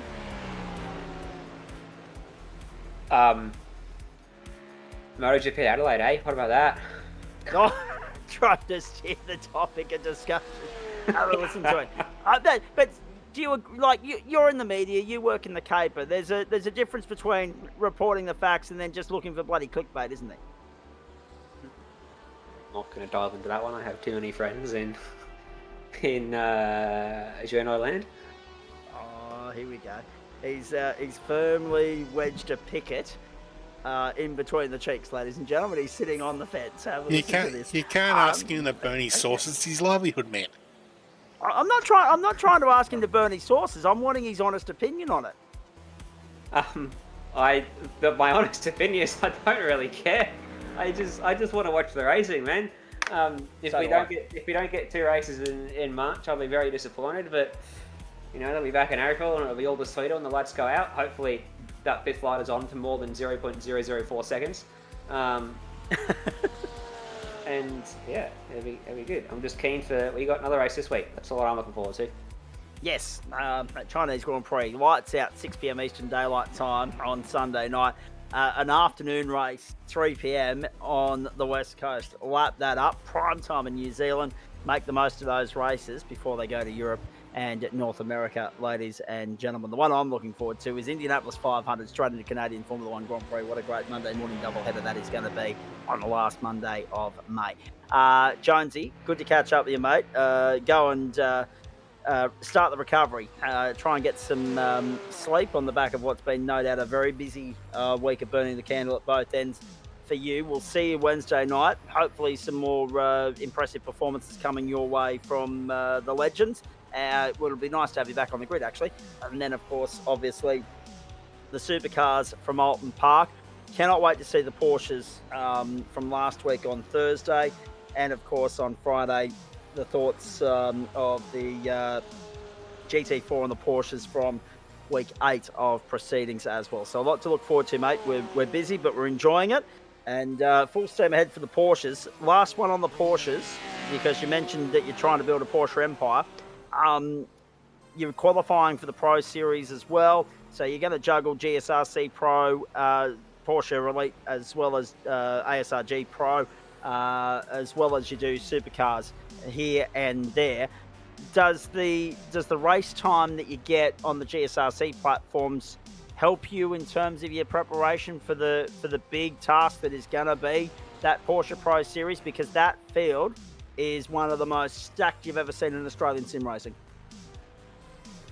Yeah, it is. I hope so. I don't plan on putting any more practice than I do for V8 Pro, which is not enough. So I will, yeah, hopefully. I mean, as Harrison was saying earlier on, seat time's not important than anything. I spend a lot of time jumping between every different car on the planet, which is probably a hindrance, but the overall seat time, I think, has helped me out a little bit over the last few months. So yeah, hopefully, we'll see how we go. I think I'm up a little bit further forward in the field than I am in the V8, so we'll see when the first round comes, and first round of V8's next week as well. I haven't looked at what for Sebring yet, but we'll see. It's all a big wait and see thing. Sebring always delivers entertainment value. No, I shouldn't mention something else. Well, entertainment value for a couple of reasons. One, always good racing, but always guaranteed a big shunt or two as well. That big crash there coming onto the main straight a couple of years in Pro remains one of the biggest I've ever seen in sim racing parlance. Anyone you want to thank before we let you go? Yeah, I just want to give a shout out to you guys put on the broadcast. Edmonds for jumping in, offering to roll off and give him the spot from 12 seconds in front. I neglected to take him up on that offer. All the boys for a good race, and Eli and Martin for waiting around to have the time to say their piece in the broadcast. Yeah, well, I mean, again, you said earlier in the day that you didn't want to wait around for an hour, so, I mean, someone else has to suffer so that we can squeeze you in earlier, and there was a lot to pick your brain about because we don't get often a chance to catch up these days. That will change once we start doing live broadcasts again on a Thursday night, which is not this week but next week, so make a note of that. You've been a good sport. Great to catch up with you, mate, and looking forward to doing so later in the week in the supercars. Go well. See you, mate. Cheers, boys. Fantastic. I just want a little bit more fruit there from Jonesy. We'll get it as the season goes on. And I was going to say, it's not necessarily the journos that are spinning it, it's the politicians trying to weigh in and make themselves look useful anyway. Eli Donaldson and Martin Pedersen, you have been good sports to stick around. Eli, sorry, your last cab off the rank because you were the last here. I need to go to Martin first. And with that, we bring up hopefully some results from Martin's split of GT3, if we can, please, Adam Lavis. Remind me, boys, Am or Pro Am, where are we going? Am? Okay, hang on. Am. Yep, so let's go and have a look at the results from Am and bring Martin in, because I was going to say, we called you in action earlier in the day. There it is for you, ladies and gentlemen. 37 laps in that split, and Martin getting the job done, and very nicely over Jesse McManaman, only 1.8 seconds in the end, but still an inch is as good as a mile around here. Overtaking did prove rather difficult. Martin Davis well back in third. Then Nathan Harvey, Braden O'Loughlin, Logan Griffin, Tristan Koch, JD Dent, who I actually have to thank, and I'll get to why in just a moment, Troy Mortensen and Tim Watson. JD, again, another message in message requests earlier today on Discord. It was from JD. I've only just been able to put the name to the user handle, Champs17, because I saw a comment pop up from him in notifications here on the right-hand side of the screen whilst I was talking to these blokes. He said to me, I live in Canberra, so if you want to call the race from here, unfortunately, this was with reference to Friday night motorsport and filling in for Liam Banks. I didn't see the message until today. I could have sat in with Joe on Friday night, but at the same time, I was occupied and bound by other obligations with dinner and other things with the officials of the meeting over the weekend in Canberra. But at least we've made that connection so that if we need to broadcast remotely going forward next time I'm in Canberra, JD said come and do it at my place. So mate, thank you for that. We do appreciate it, because at the end of the day, many hands make light work, so any way to get the job done, we'll endeavour to do it. Martin, well done on the win, mate. Obviously pushed all the way by Jesse McManaman there, but the AM racing's been solid all season. Must have been nice to actually see some dry weather when you arrived in the server tonight after that deluge you copped last week. And I was over the last 3 races of wet weather, so it was nice to see a bit of dry for sure. Well, that's right too, because you had a deluge at Mount Panorama to deal with during the 90-minute affair the week before. That's a good point. So back-to-back wet weather, and you guys copped the worst of it because it was wet for both races. Yeah, we copped the worst of it, and at first the heat race was just a shocker. And then the feature race was quite good until I hit the puddle up the top of the hill, and away she went. So, yeah, it definitely copped us.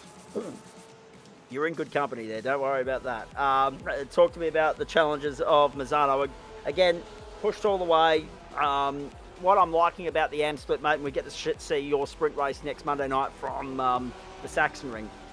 What I'm liking about your split at the moment is it's not the Porsche love-in that we're seeing in GT3 Pro, and to a lesser point, but almost on par, GT3 Pro-Am. There's a variety of different manufacturers in that mix at the moment, and equally on their day competitive.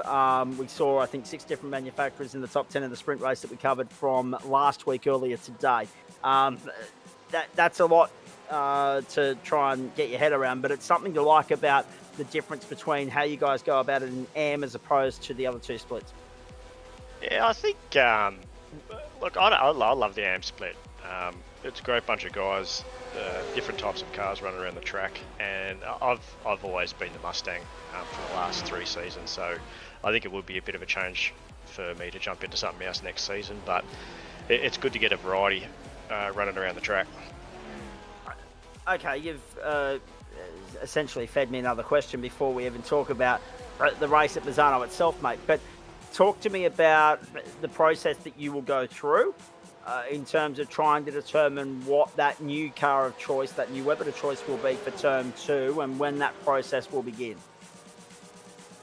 The process will probably start very soon, I reckon. It's probably more going to be a Porsche or maybe an AMG. I'm not.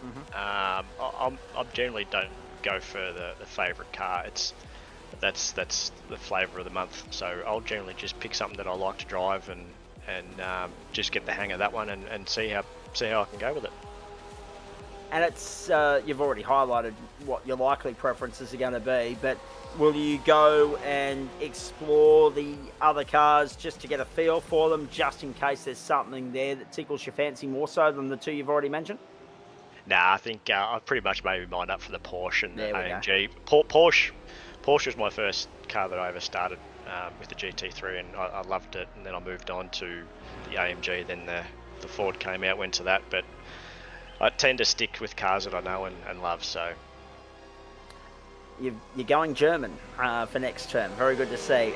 Talk us through Misano from your standpoint, mate. Obviously a solid result, a great win.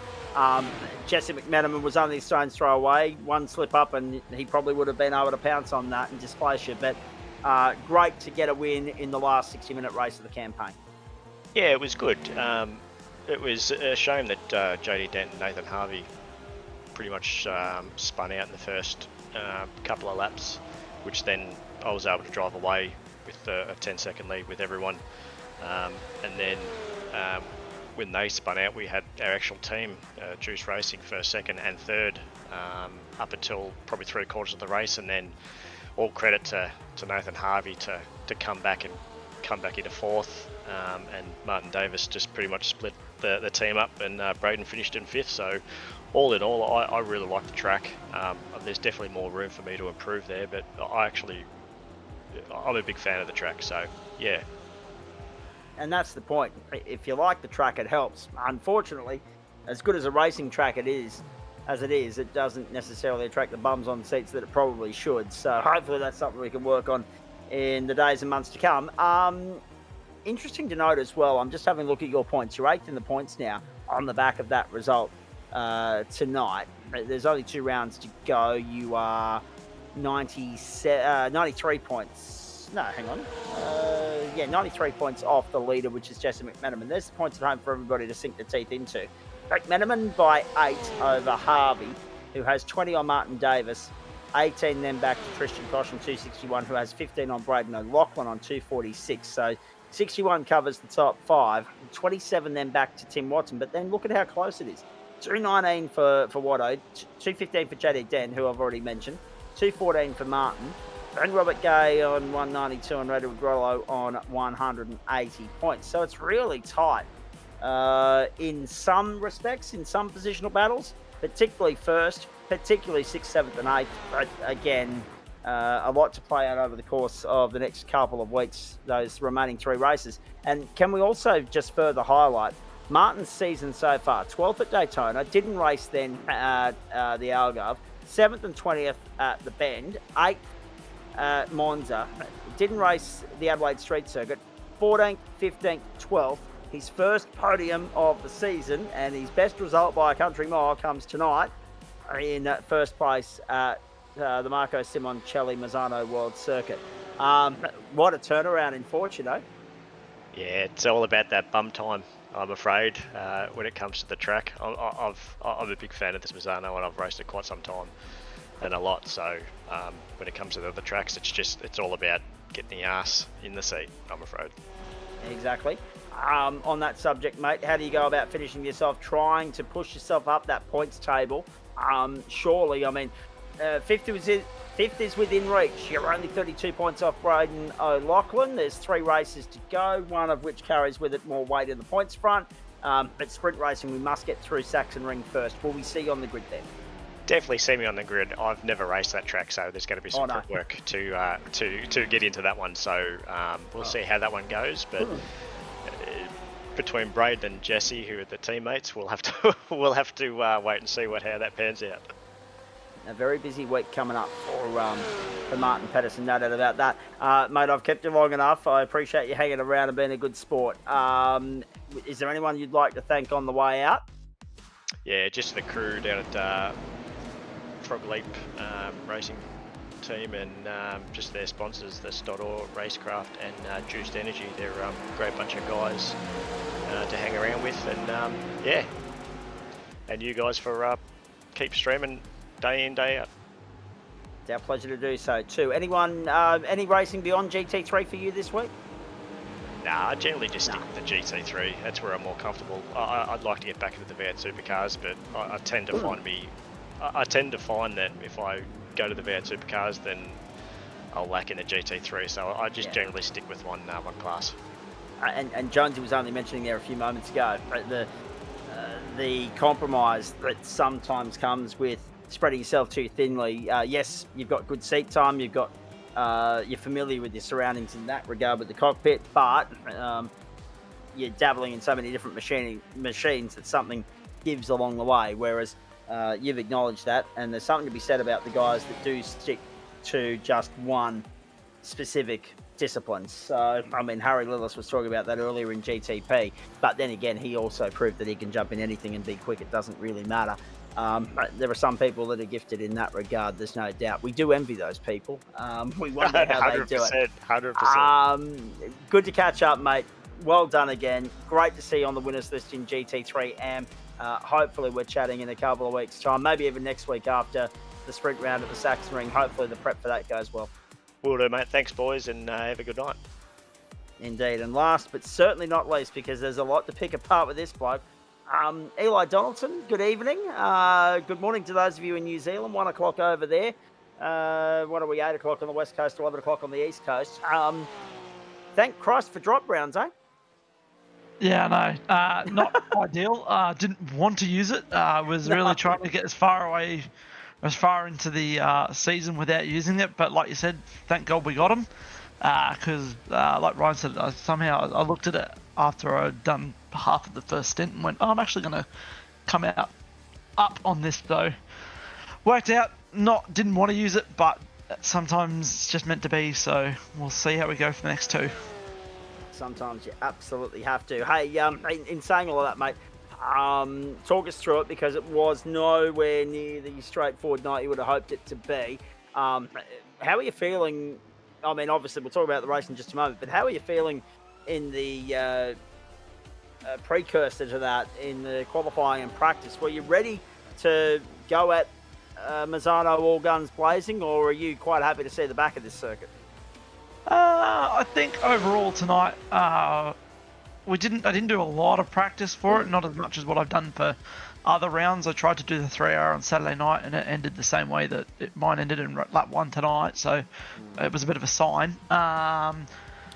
Pace was, I mean, I definitely didn't have Lillis's pace, and I probably didn't have Daniel Edmonds' pace either, but race pace, I jumped in the practice server, and race pace was actually alright, so pace was relatively okay. Probably without the incident, maybe would have been looking at 3rd or 4th, depending on how strategy worked and how it would have worked around Alex and Ryan. But at the end of the day, I mean, it's racing. Sometimes you miss those, and sometimes you're in them, and so I didn't really have anywhere to go, so just wasn't my night. No, it wasn't, and I guess the really unfortunate factor in all of that is that it was lap 1. Had it been a couple of laps later, you may have been able to make it work on a 2-stop, but unfortunately that immediately committed you to a 3-stop strategy, and you were out of the contest right off the outset. So it could have been easy to just get up there and park it and sit that one out and cop the drop round, mate, but that's not how you operate. You got out there, you pushed on with it, and you still saw it through to the checkered flag. Yeah, Porsche's a bit of a brick on the left and the right-hand sides. It was made out of paper on the rear by the looks of it, so note to self, don't get in rear contact incidents, but yeah. Just got checked up.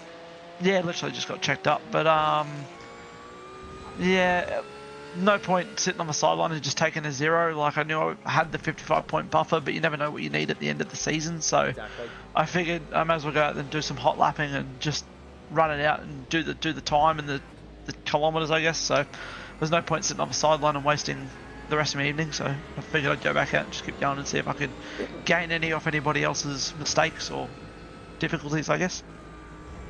13th in the end there. The other contentious moment, obviously, your take on the running with Ryan Jones, because that didn't help either of you.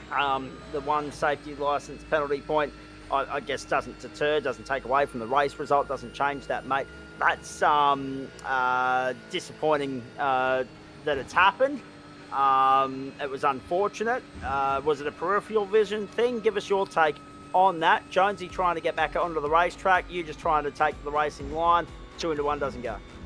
Yeah, I didn't even see him. Like, at the end of the day, it comes to how everyone runs their triples. My triples are not narrow, but I can only see really past the tip of the left mirror, so I was sort of trying to get to the back of Alex and, I don't know, maybe make a move on him, even though I was pitting that lap. And I probably, my race time was hampered in the end by hitting Ryan, but I had Dan Piper spotting for me, and he literally didn't even call it until I was already in the side of the side of Ryan. So, with the awkwardness of how it rejoins into turn 3, it's just one of those things. It was, if I was half a second later, I would have been right in his tail. If I was half a second ahead, I would have been in front of him. So it's just one of those ones. There's not much you can really do about it now. It's I like my license. It was nice and clean, but I mean, at the end of the day, Ryan was to the safety car line first, and he was the car in front. I made contact, so rules are the rules. Like I was talking to Travis about it after the race, and his explanation of it was great.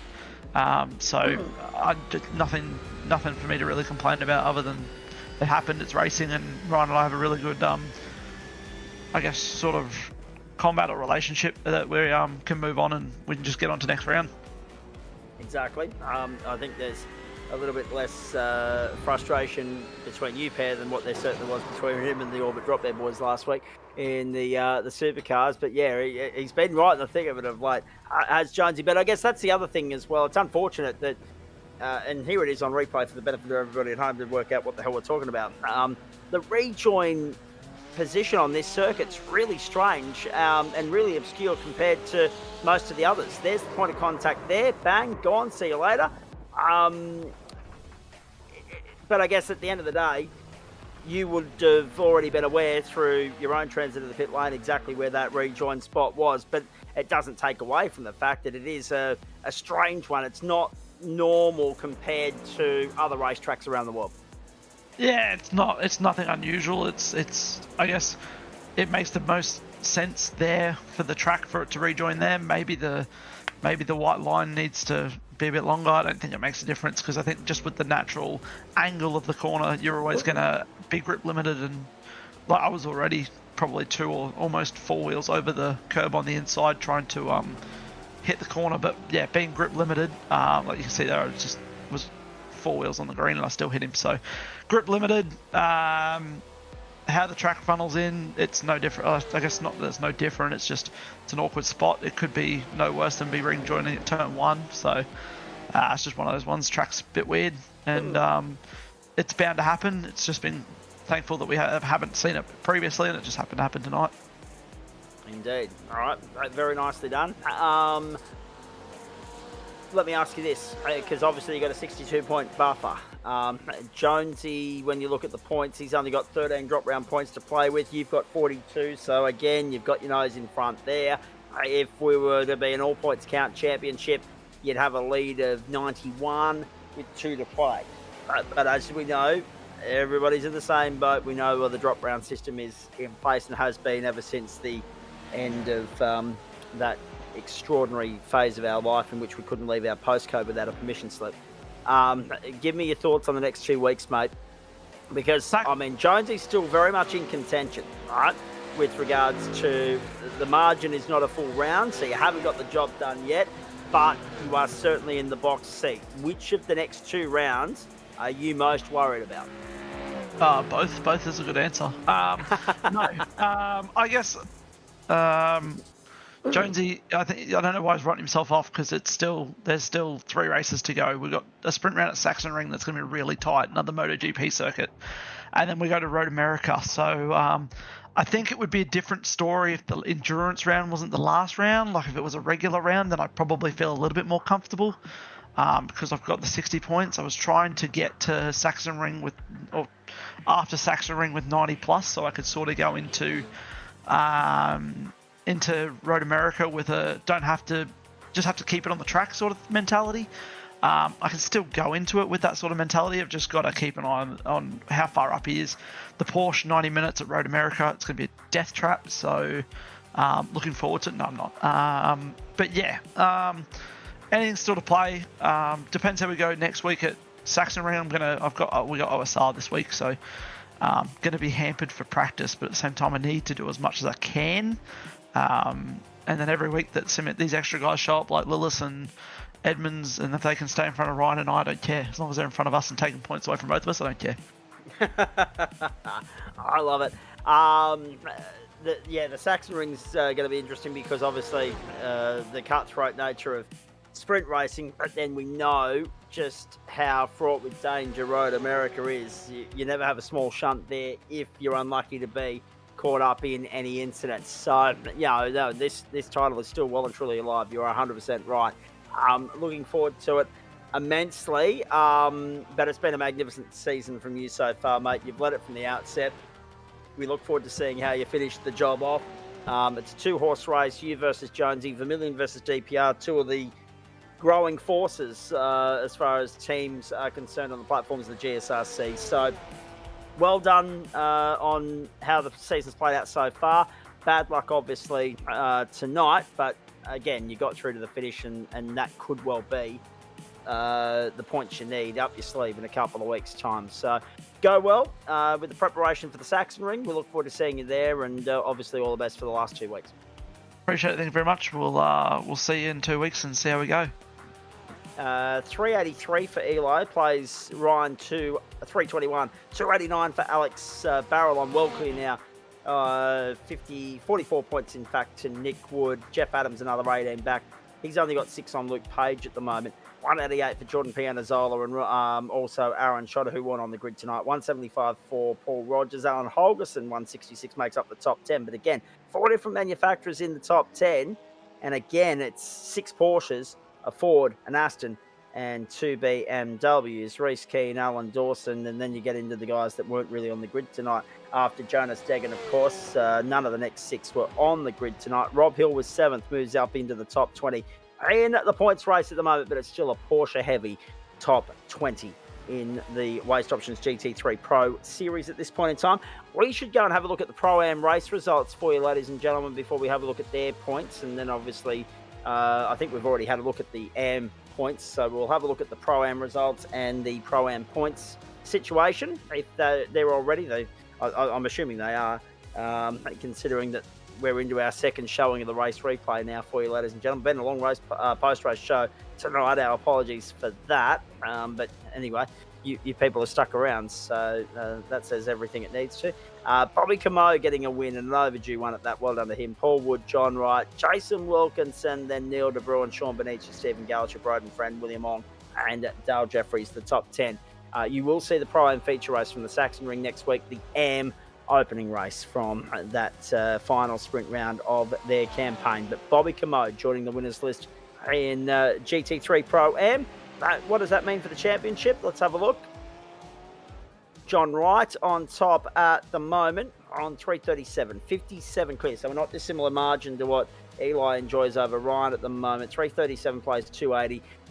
Paul Wood there, only 6 points clear now of Dave Oliver, but they have swapped around as a result of Woodsy obviously getting the better run of the mill tonight. Andrew Neal, who will soon be in Adam's chair on a Thursday night. He's there in fourth place at the moment, 243. Jason Wilkinson, 241. Bobby Camo, 222.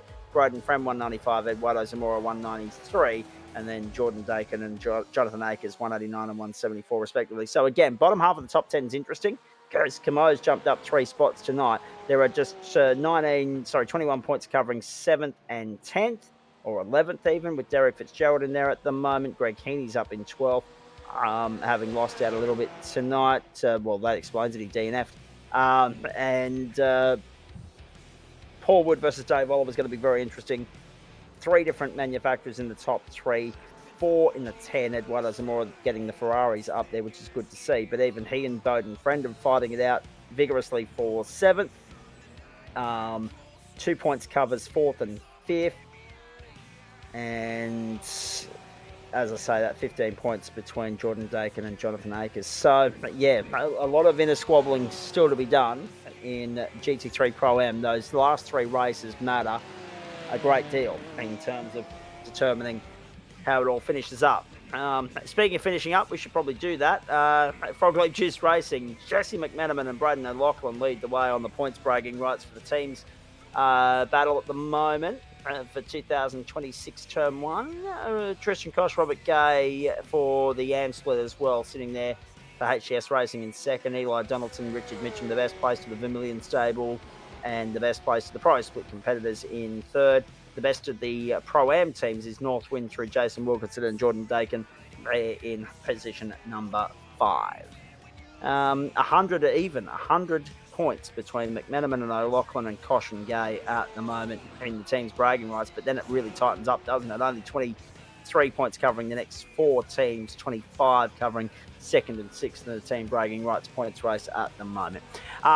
We do it with thanks to Disruptive Labs, the great people at Waste Options, Trophy AI, merch.tgsrci.com, and Flash Graphics. Adam. Sorry, I was pushing the same button was used to do the thing.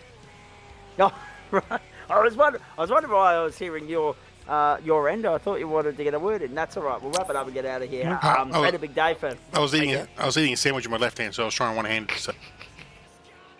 I love it. It has been a long day. Lavis and I have pulled a double shift, so we hope you've enjoyed that. Downforce Legends tomorrow night from the Bend International Circuit, 40 minutes the race distance, 8 p.m. Eastern Daylight Time. Then on the road at Atlanta for the GSRC Retro Formula 1 Championship. 2 sprint races, 9:15 Eastern Daylight Time. I will head back to Ipswich tomorrow night. I'll be up there with you for Wednesday Night Motorsport with Dan Yeaman. That will be from the Alton Park Circuit in the United Kingdom. Now, I do apologise because normally I do put the broadcast banners up on a Monday afternoon. I didn't today because obviously we were tied up here for 3 and a bit hours this morning. Then I had to go and pick up my niece from school straight after that, and then I had my nephew pay a visit as well. So there was no time left in the day for that. But also because we've been so inconsistent with our broadcast times of late, there's been a lot going on. We just haven't been able to complete the schedule as per usual through all those circumstances that we've mentioned earlier. So as a result of that, no broadcast banners at the moment, but we'll get back into that once I'm back in Ipswich. Oz Legends Cup and Supercars this week from the Alton Park Circuit in the United Kingdom. The Foster's layout for the Legends without Britons, the full circuit without Britons for the Supercars. 40 minutes for them, sprint racing for the Legends as is the norm. That is from 7:45 Eastern Daylight Time. Dan Yeaman and I were there for that one from 7:40. Thursday night on Friday afternoon. So Thursday night, or Thursday afternoon, I should say, at this stage, Adam Lavis and I are going to bring you all the action from GT4 and the Porsche Cup from the last week. Bit like today, catching up on last week before this week actually happens. So GT4 from last week was Mount Panorama Bathurst. Porsche's was the Adelaide Street circuit in the parklands there. That'll be in the daytime. The night time, they'll go and race GT4 from the circuit of Barcelona, Catalunya, second Guernsey for that circuit this week. Then off to the Miami International Autodrome. Oh, God, that'll be a tough one. Tough slog, bit like GT3 tonight. At 9 p.m. Eastern Daylight Time, and we will replay them for you on Friday afternoon. So you're going to see upwards of 6 broadcasts this week from the platforms of the Gentleman Sim Racing Club. Subject to change, of course, but at this stage, Thursday afternoon, Friday afternoon, the time's too big. Nutted down and confirmed properly at a later point, probably 5 minutes after we get off air this evening. Friday night motorsport, Liam Banks hopefully back on deck this week. If not, I'll jump in because I'll have the capacity to do so. Friday night motorsport this week comes to you from Monza in Italy for the Disruptive Labs GTE Championship. That is from 8:30 Eastern Daylight Time. Saturday night, the Mountain Men from Mount Panorama Bathurst. You know the venue, you know the layout, you know the format, but the difference will be the car of choice. They'll determine that by a spin of the wheel on Friday night motorsport, and the race start is 8:30 p.m. Eastern Daylight Time on Saturday night, straight after F1 Quali, so that works well for all and sundry. Monday night next week, the penultimate week of the term gets underway. We're off to the west configuration of the Bend International circuit there, the Bend Motorsport Park, Shell V-Power Motorsport Park. That is sprint racing for Super Formula Light, their final sprint race of the season, 7:45 Eastern Daylight Time. Hope you can join us for that. Then on to the final sprint round of GT3. And this will be races 12 and 13 of the campaign. AM Split Race 12, Pro-Am Race 13, so sprint and feature, and 8:45 Eastern Daylight Time from the Sachsenring in Germany. Second trip to Germany in 3 weeks for those guys. And of course, they've only hopped, skipped and jumped over to Italy tonight for the second Italian round of the championship, of course, on the back of Monza combined earlier in the campaign. Magnificent. Just repeating, Australia to play the North Koreans on Friday night in the first quarterfinal of the Women's Asian Cup, having lost the rights to be first in the group last night after their 3-all draw with South Korea. So they'll go from playing South Korea in Sydney to playing North Korea in Perth, which very appropriate given the politics of Mark McGowan back in the COVID days, quite frankly. Anyway, less said about that, the better. Korea went down to China tonight 2-1. Uzbekistan 4-0 over Bangladesh. The Women's Asian Cup continues on Paramount Plus. The Matildas games will be live on Network 10. That one from 8 p.m. Eastern Daylight Time on Friday night, kickoff 9 o'clock. That is it from us. It has been an enormous weekend, an enormous day. We've had 4 days of the Grand Prix into a full day of GSRC action for you.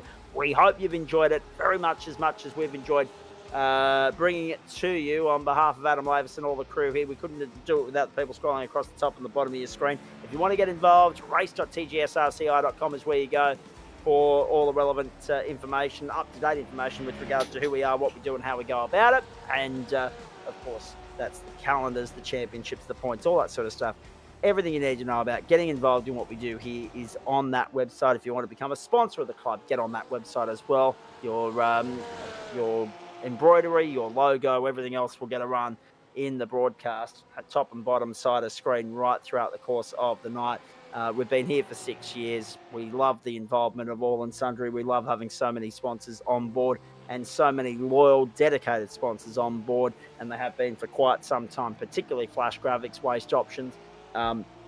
Trophy AI has come on in recent years, so too Disruptive Labs, but Waste Options and Flash Graphics have been mainstay, long-time supporters of this club. So if you want to become one of those, race.tgsrci.com is where you go. Reach out to the club. They'll liaise with you from there. And of course, if you want to get some hands on some GSRC merch and paraphernalia, it's merch.tgsrci.com or gsrcmerch.myshopify.com. There it is for you. That's the last point of business for us this evening. On behalf of Adam Lavis and all the crew here, night 1, week 8, done and dusted as Term 1 rapidly races towards a thrilling conclusion. We'll see you on Wednesday night for the legends in the supercars from Alton Park, everybody. Until then, enjoy what's left a very small amount of time left for your Monday night, unless you're in New Zealand where you're already in the Tuesday morning.